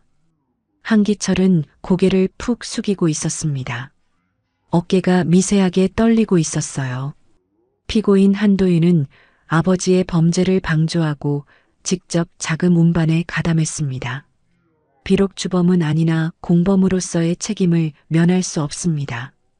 도윤도 입술을 깨물며 고개를 숙였습니다. 따라서 본 재판부는 피고인들에게 위와 같이 선고합니다. 피고인들은 추징금 3억 2천만 원을 연대하여 납부하고 향후 5년간 특정 직종의 취업을 제한합니다. 재판장이 판결문을 내려놓았습니다. 피고인들 할 말 있습니까? 한기철이 떨리는 목소리로 일어났습니다. 재판장님, 제가 정말 잘못했습니다. 며느리에게도, 서린이에게도 정말 미안합니다. 한기철이 서린 쪽을 돌아봤습니다. 그의 눈에는 눈물이 고여 있었어요. 하지만 서린은 그를 바라보지 않았습니다. 고개를 돌리고 진우의 팔을 꽉 붙잡고 있었어요. 도윤도 일어났습니다. 서린아, 정말 미안해. 내가 너무 잘못했어. 도윤의 목소리가 떨렸습니다. 하지만 서린은 여전히 외면했어요. 피고인들은 퇴정하십시오. 재판장의 말에 교도관들이 한기철과 도윤을 데리고 나갔습니다. 한기철이 끌려가면서도 계속 뒤를 돌아봤어요. 사돈 어른, 제발 한 번만 용서를. 하지만 진우는 차갑게 그를 바라볼 뿐이었습니다. 한 번은 이미 줬어. 결혼 허락할 때. 이제 끝이야. 진우의 말에 한기철은 고개를 떨구고 법정을 떠났습니다. 법정을 나서자 기자들이 다시 몰려들었습니다. 박진우 씨, 판결에 만족하십니까? 따님은 어떤 심경이십니까? 진우가 기자들 앞에 섰습니다. 정의는 승리했습니다. 제 딸이 겪은 고통에 비하면 이 정도 형량도 가볍다고 생각합니다. 하지만 법원의 판단을 존중합니다. 진우의 목소리는 단호했습니다. 이제 제 딸은 새로운 삶을 시작할 겁니다. 아이를 건강하게 낳아서 행복하게 키울 겁니다. 더 이상 이 사건에 대해서는 말하고 싶지 않습니다. 진우는 서린을 감싸며 기자들을 지나쳤습니다. 차에 탄 서린은 한참을 아무 말 없이 앉아 있었습니다. 그리고 조용히 눈물을 흘렸어요. 아버지, 이제 정말 끝난 거죠? 그래, 이제 끝이야. 이제 우리만 생각하면 돼. 진우가 서린의 눈물을 닦아주었습니다. 그날 저녁 뉴스에는 판결 소식이 대서특필됐습니다. 재개발 비리 부자의 중형. 한기철 징역 9년, 한도윤 징역 6년이라는 제목이 포털 메인을 장식했어요. 진우와 서린은 TV를 보며 복잡한 표정을 지었습니다. 아버지, 저 이제 정말 이혼하고 싶어요. 빨리 이 모든 게 정리됐으면 좋겠어요. 그래, 내일 변호사한테 연락해 볼게. 상대방이 구속됐으니 재판은 빨리 끝날 거야. 며칠 후 이혼 소송 첫 재판이 열렸습니다. 가정법원이었어요. 도윤은 교도소에서 화상으로 참여했습니다. 피고 한도윤, 원고 박서린의 이혼 청구를 인정합니까? 판사가 물었습니다. 화면 속 도윤은 한참을 침묵하다가 고개를 끄덕였습니다. 네, 인정합니다. 양육권 및 친권을 모두 원고에게 양도하는 것에 동의합니까? 네, 동의합니다. 도윤의 목소리는 풀이 죽어 있었습니다. 재산 분할 및 위자료 청구에 대해서는 어떻게 생각합니까? 저에게는 아무것도 없습니다. 다 몰수됐습니다. 실제로 한기철과 도윤의 재산은 모두 추징금으로 압류된 상태였어요. 알겠습니다. 그럼 다음 재판 기일은? 재판은 순조롭게 진행됐습니다. 도윤이 모든 걸 인정했기 때문이에요. 한 달 후 이혼 판결이 확정됐습니다. 서린은 정식으로 박서린으로 돌아왔어요. 양육권과 친권은 모두 서린에게 있었습니다. 축하해, 서린아. 이제 정말 새 출발이다. 진우가 이혼 판결문을 들고 환하게 웃었습니다. 네, 아버지. 감사합니다. 아버지가 아니었으면 전 어떻게 됐을지 몰라요. 서린이 진우를 꽉 안았습니다. 진우도 딸을 꼭 껴안았어요. 이제 우리 손주만 기다리면 되는 거야. 건강하게 낳자. 네, 아버지. 그날 밤 서린은 배를 쓰다듬으며 창밖을 바라봤습니다. 겨울밤 하늘에는 별이 총총히 떠 있었어요. 아가야, 미안해. 내가 태어날 땐 아빠가 없을 거야. 하지만 엄마가 있고 할아버지가 있어. 우리가 너를 정말 많이 사랑할 거야. 서린의 눈에서 눈물이 흘러내렸습니다. 하지만 이번에는 슬픔의 눈물이 아니었어요. 희망의 눈물이었습니다. 진우는 거실에서 아기 옷을 정리하고 있었습니다. 작고 예쁜 아기 옷들을 보며 미소가 지어졌어요. 우리 손주, 어서 나와라. 할아버지가 얼마나 기다리는데. 진우는 조용히 중얼거렸습니다. 그리고 창밖을 바라봤어요. 저 멀리서 도시의 불빛이 반짝이고 있었습니다. 진우는 가슴 한쪽이 뿌듯해졌어요. 딸을 지켰습니다. 정의를 실현했습니다. 그리고 이제 곧 태어날 손주를 맞이할 준비를 하고 있습니다. 서린아, 아버지가 널 지켰어. 이제 너와 손주가 행복하게 사는 것만 남았어. 진우는 조용히 웃으며 아기 옷을 개었습니다. 그의 눈가에도 촉촉한 눈물이 맺혀 있었어요. 겨울은 깊어가고 있었지만 이 집안에는 따뜻한 봄이 다가오고 있었습니다. 이혼이 확정되고 한 달이 지났습니다. 서린은 이제 임신 8개월에 접어들었어요. 배가 많이 불러와서 걷기도 힘들어졌습니다. 진우는 매일 딸을 산부인과에 데려다주고 병원에서 기다렸다가 함께 집으로 돌아왔어요. 아버지, 제가 혼자서도 갈 수 있어요. 서린이 미안한 표정으로 말했습니다. 무슨 소리야? 아버지가 당연히 해야 할 일이지. 진우는 딸의 팔을 부축하며 웃었습니다. 2025년 3월 초 봄이 조금씩 다가오고 있었습니다. 진우는 집 마당에 작은 텃밭을 만들었어요. 상추와 고추, 토마토 모종을 심으며 손주가 태어나면 함께 가꾸겠다는 계획을 세웠습니다. 할아버지가 손주한테 직접 키운 채소 먹일 거야. 진우는 흙을 만지며 흐뭇하게 웃었습니다. 서리는 아기 방을 정리하며 하루하루를 보냈어요. 아기 옷을 빨아서 개고 기저귀를 준비하고 작은 양말들을 서랍에 가지런히 정리했습니다. 그럴 때마다 가슴 한쪽이 따뜻해졌어요. 우리 아가 곧 만나. 엄마가 너무 기다려진다. 서리는 배를 쓰다듬으며 조용히 중얼거렸습니다.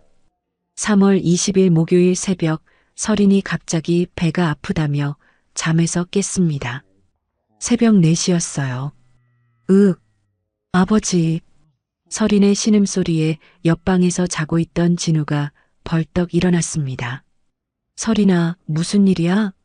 아버지, 배가 너무 아파요. 서린의 얼굴이 창백하게 질려 있었습니다. 이마에는 식은땀이 송골송골 맺혀 있었어요. 진통이구나. 병원 가자. 진우는 재빨리 미리 준비해둔 가방을 들고 서린을 부축했습니다. 차에 태우고 병원으로 달렸어요. 새벽 거리는 텅 비어 있었습니다. 아버지, 무서워요. 괜찮아, 괜찮아. 곧 도착해. 조금만 참아. 진우는 한 손으로 운전대를 잡고 다른 손으로는 서린의 손을 꽉 잡았습니다. 새벽 4시 30분 병원 응급실에 도착했습니다.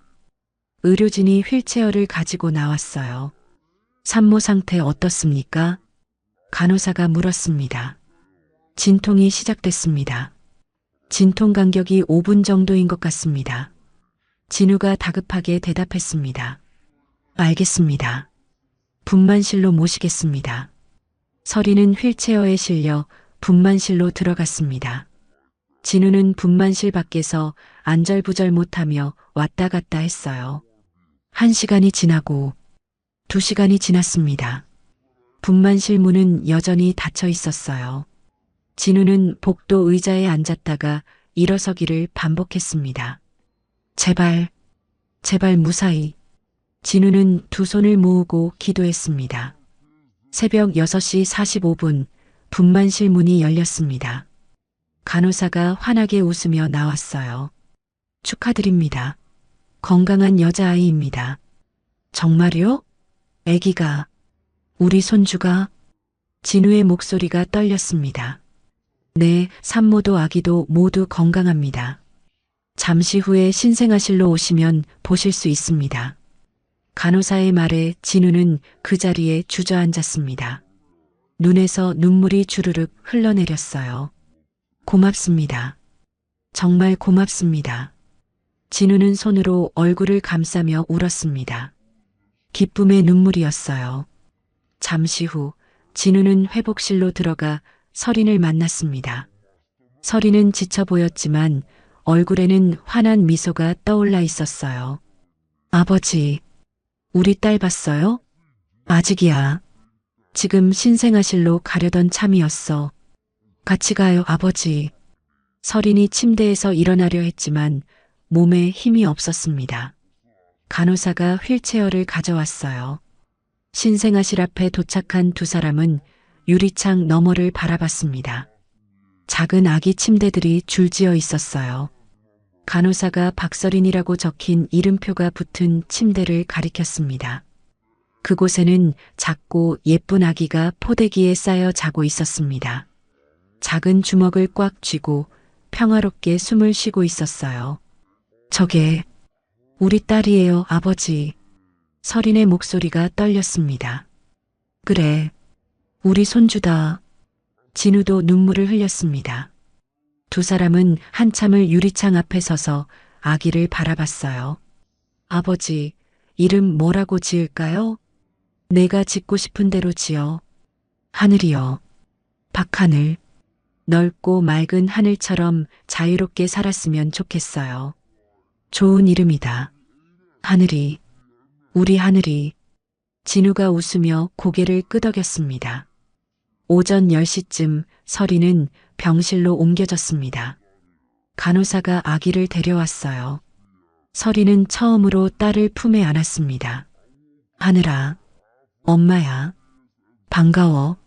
서린이 아기에게 속삭였습니다. 아기는 작은 손으로 엄마의 손가락을 꽉 잡았어요. 서린의 눈에서 눈물이 뚝뚝 떨어졌습니다.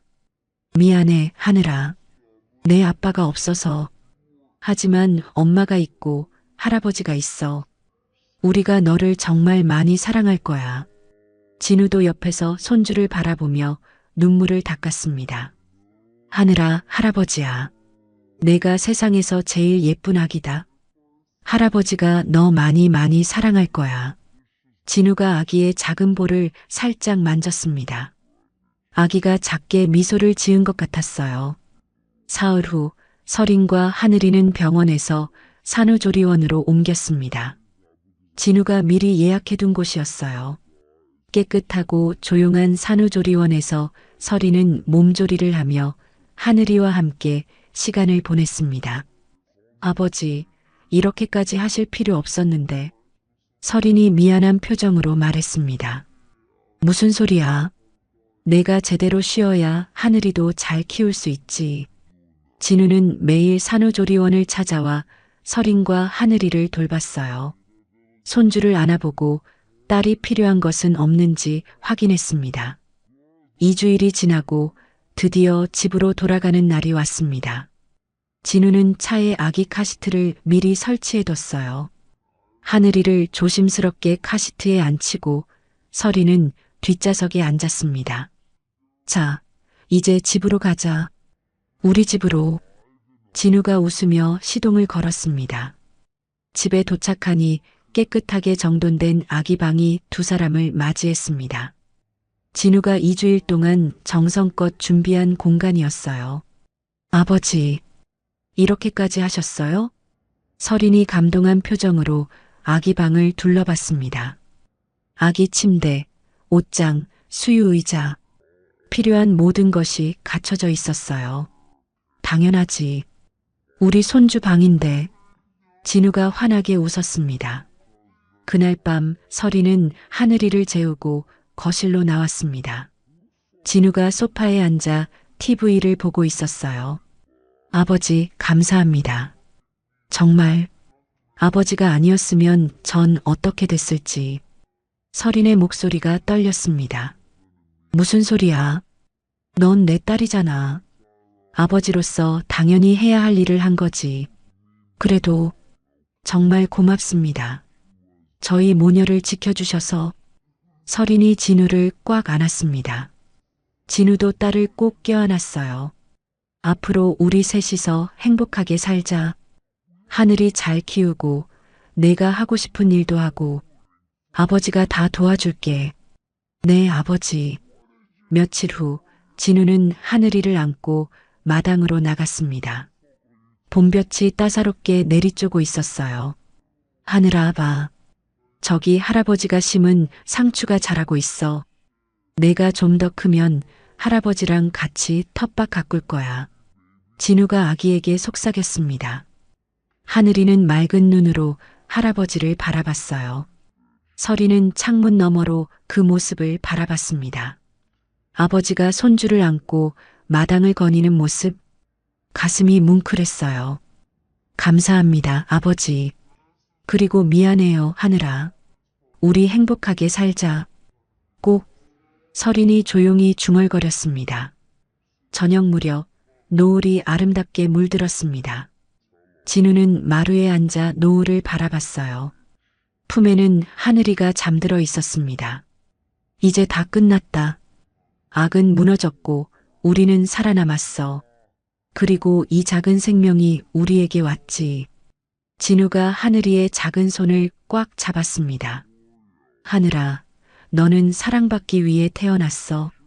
할아버지가, 엄마가 너를 정말 많이 사랑해. 앞으로 내가 살아갈 세상이 넓고 밝기를 바란다. 진우의 눈에서 눈물이 흘러내렸습니다. 하지만 이번에는 슬픔의 눈물이 아니었어요. 행복의 눈물이었습니다. 설인이 밖으로 나와 아버지 옆에 앉았습니다. 두 사람은 노을을 바라보며 말없이 앉아 있었어요. 하늘이는 평화롭게 숨을 쉬고 있었습니다. 아버지, 우리 행복할 수 있을까요? 물론이지. 우리는 이미 행복해. 우리 셋이 함께 있잖아. 진우가 설인의 어깨를 감싸 안았습니다. 저 멀리서 봄바람이 불어왔습니다. 마당의 상추가 바람에 살랑거렸어요. 겨울이 지나고 봄이 왔습니다. 그리고 이 집에도 새로운 봄이 찾아왔어요. 진우와 설인, 그리고 하늘이. 세 사람의 새로운 삶이 지금 이 순간부터 시작되고 있었습니다. 하늘이가 태어난 지 100일이 지났습니다. 2025년 6월 말 여름이 한창이었어요. 진우의 집 마당에는 텃밭에서 자란 상추와 고추가 탐스럽게 열려 있었습니다. 하늘아, 봐. 이게 할아버지가 키운 상추야. 진우가 하늘이를 안고 텃밭을 걸었습니다. 하늘이는 호기심 가득한 눈으로 주변을 두리번거렸어요. 작은 손을 뻗어 상추 잎을 만지려 했습니다. 우리 하늘이 나중에 크면 할아버지랑 같이 채소 키우자. 응? 진우가 웃으며 손주에게 속삭였습니다. 마루에 앉아 그 모습을 바라보던 설인의 얼굴에 미소가 번졌습니다. 임신과 출산, 그리고 힘들었던 시간들이 이제는 먼 과거처럼 느껴졌어요. 지금 이 순간이 너무나 평화로웠습니다. 100일 잔치는 조촐하게 치렀습니다. 진우의 옛 동료 몇 명과 설인의 친구들만 초대했어요. 거실에는 100일상이 차려졌고 하늘이는 예쁜 한복을 입고 있었습니다. 우리 하늘이 정말 예쁘네요. 진우의 동료 제국이 하늘이를 보며 감탄했습니다. 그러게 말입니다. 할아버지 닮아서 복도 많겠어요. 함께 온 이태석 검사가 웃으며 말했습니다. 아이고, 검사님. 과찬이십니다. 진우가 쑥스럽게 웃었습니다. 형사님, 정말 잘 이겨내셨습니다. 따님도 하늘이도 건강해 보이고 보기 좋습니다. 태섭이 진심 어린 표정으로 말했습니다. 검사님과 제국 씨 덕분입니다. 두 분이 도와주지 않았으면 이렇게까지 올 수 없었을 겁니다. 진우가 고개를 숙여 인사했습니다. 100일 잔치가 끝나고 손님들이 돌아간 후 설이는 하늘이를 재우고 거실로 나왔습니다. 진우가 설거지를 하고 있었어요. 아버지, 제가 할게요. 아니야, 다 끝났어. 앉아 있어. 진우가 손을 씻으며 말했습니다. 아버지, 저 이제 일 좀 하려고 해요. 설인이 조심스럽게 말했습니다. 진우가 설인을 돌아봤어요. 일? 무슨 일? 온라인 쇼핑몰이요. 아기용품 판매하는 거요. 집에서 할 수 있는 일이라 괜찮을 것 같아요. 설인의 눈빛이 반짝였습니다. 좋은 생각이야. 내가 하고 싶은 거 해. 아버지가 하늘이 봐줄게. 감사합니다, 아버지. 제가 하늘이 키우면서도 뭔가 할 수 있는 일을 찾고 싶었거든요. 그래, 잘 생각했어. 우리 딸 이제 완전히 새 출발이구나. 진우가 흐뭇하게 웃었습니다. 며칠 후 설이는 노트북을 펼치고 쇼핑몰 준비를 시작했습니다. 상품을 알아보고 홈페이지를 만들고 SNS 계정을 개설했어요. 진우는 하늘이를 안고 설인이 일하는 모습을 지켜봤습니다. 우리 하늘이 엄마 열심히 하시네. 우리도 응원하자. 진우가 하늘이에게 속삭였습니다. 하늘이는 깔깔 웃으며 할아버지 얼굴을 만졌어요. 어느 저녁 설인이 저녁을 준비하는 동안 진우는 마당에서 하늘이를 안고 노을을 바라봤습니다. 하늘은 붉게 물들어 있었어요. 참으로 아름다운 노을이었습니다. 하늘아, 저 노을 보이니? 할아버지가 내 엄마 나이였을 때는 저런 노을 볼 시간이 없었어. 맨날 범인 쫓아다니느라 바빴거든. 진우가 조용히 중얼거렸습니다. 근데 지금은 달라. 할아버지 인생에도 노을이 찾아왔어. 내가 있어서, 내 엄마가 있어서. 할아버지는 정말 행복해. 진우의 눈에 눈물이 맺혔습니다. 하늘이는 할아버지를 빤히 쳐다보며 방긋 웃었어요. 하늘아, 할아버지가 너한테 꼭 해주고 싶은 말이 있어. 세상은 때로 힘들고 아플 수 있어. 내 엄마도 그랬고. 하지만 포기하지 않으면 반드시 좋은 날이 와. 저 노을처럼 말이야. 진우가 하늘이의 작은 손을 잡았습니다. 할아버지는 내가 자라서 어떤 사람이 될지 모르겠지만 그게 뭐가 됐든 할아버지는 널 응원할 거야. 내가 행복하면 그걸로 충분해. 저녁 식사 시간, 세 사람은 작은 밥상 앞에 둘러앉았습니다. 하늘이는 아기 의자에 앉아 있었어요. 설인이 하늘이에게 이유식을 먹이고 있었습니다. 자, 하늘아. 한 숟가락만 더. 설인이 부드럽게 말했습니다. 하늘이는 입을 크게 벌리고 이유식을 먹었어요. 우리 하늘이 잘 먹네. 할아버지가 키운 호박 들어간 거야. 진우가 뿌듯하게 웃었습니다. 아버지, 정말 맛있어요. 호박이 달아요. 그렇지? 할아버지가 정성껏 키웠으니까. 식사를 마치고 설거지를 하는 동안 진우는 거실에서 하늘이와 놀아주었습니다. 바닥에 매트를 깔고 하늘이를 눕혔어요. 하늘이는 팔다리를 통통 차며 재롱을 부렸습니다. 진우가 하늘이의 작은 손을 잡고 율동을 했습니다. 하늘이는 깔깔 웃었어요. 그 웃음소리가 집 안가득 퍼졌습니다. 밤 9시 하늘이를 재운 후 설인과 진우는 마루에 나란히 앉았습니다. 여름밤 하늘에는 별이 총총히 떠 있었어요. 아버지, 행복하세요? 설인이 조용히 물었습니다. 그럼 당연하지. 너희가 있는데 행복하지 않을 수 있겠니? 저도 행복해요. 예전엔 이런 날이 올 거라고 상상도 못했어요. 설인의 목소리가 떨렸습니다. 다 지나간 일이야. 이제 우리 앞만 보고 가자. 네, 아버지. 두 사람은 말없이 별을 바라봤습니다. 고요한 여름밤이었어요. 며칠 후 설인의 쇼핑몰에 첫 주문이 들어왔습니다. 설인은 환호성을 질렀어요. 아버지, 주문 들어왔어요. 정말? 우리 딸 대단한데. 진우가 엄지손가락을 치켜 세웠습니다. 설인은 열심히 포장을 하고 택배 상자를 준비했습니다. 진우는 옆에서 하늘이를 안고 지켜봤어요. 엄마 열심히 일하시네, 하늘아. 우리도 조용히 있자. 진우가 하늘이에게 속삭였습니다. 그날 저녁 설이는 처음으로 택배를 보냈습니다. 작은 시작이었지만 설인에게는 큰 의미가 있었어요. 아버지, 제가 해냈어요. 제 힘으로 뭔가를 해냈어요. 설인의 얼굴에 자부심이 가득했습니다. 잘했어. 정말 잘했어. 진우가 딸의 머리를 쓰다듬었습니다. 시간이 흘러 가을이 왔습니다. 하늘이는 이제 7개월이 됐어요. 뒤집기도 하고 혼자 앉기도 시작했습니다. 설인의 쇼핑몰도 점점 자리를 잡아가고 있었습니다. 어느 가을 오후 진우는 마당에서 김장 준비를 하고 있었습니다.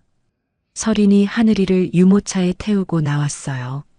아버지, 제가 도와드릴게요. 아니야, 이건 아버지가 할게. 넌 하늘이나 잘 봐.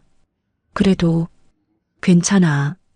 할아버지가 손주 먹일 김치 담그는 거야. 기분 좋아. 진우가 환하게 웃었습니다. 저녁 무렵 노을이 다시 아름답게 물들었습니다. 진우는 하늘이를 안고 마당에 섰어요. 설인도 옆에 나란히 섰습니다. 하늘아, 저 노을 봐. 할아버지 인생이 저 노을 같아. 붉고 따뜻하고 아름다워. 진우가 손주에게 속삭였습니다. 아버지, 저도 아버지 덕분에 제 인생에 노을이 찾아왔어요. 설인이 진우의 팔을 꽉 잡았습니다. 우리 모두에게 노을이 찾아왔어. 하늘이에게도. 이제 우리는 행복할 자격이 있어. 진우가 딸과 손주를 꼭 안았습니다. 세 사람의 그림자가 노을빛에 길게 드리워졌습니다. 평화로운 저녁이었어요. 힘들고 아팠던 시간들은 모두 지나갔습니다. 이제 남은 건 사랑과 희망뿐이었어요. 할아버지는 우리 하늘이가 크면 이 이야기를 해줄 거야. 내 엄마가 얼마나 용감했는지, 할아버지가 얼마나 열심히 너희를 지켰는지, 그리고 우리가 얼마나 너를 사랑하는지. 진우가 하늘이의 작은 볼에 입맞춤을 했습니다. 하늘이는 깔깔 웃으며 할아버지의 뺨을 만졌어요. 설이는 그 모습을 보며 행복한 미소를 지었습니다. 저 멀리서 가을바람이 불어왔습니다. 마당의 나뭇잎들이 바람에 살랑거렸어요. 계절은 흘러가지만 이 집의 행복은 계속될 것입니다. 진우와 설인, 그리고 하늘이.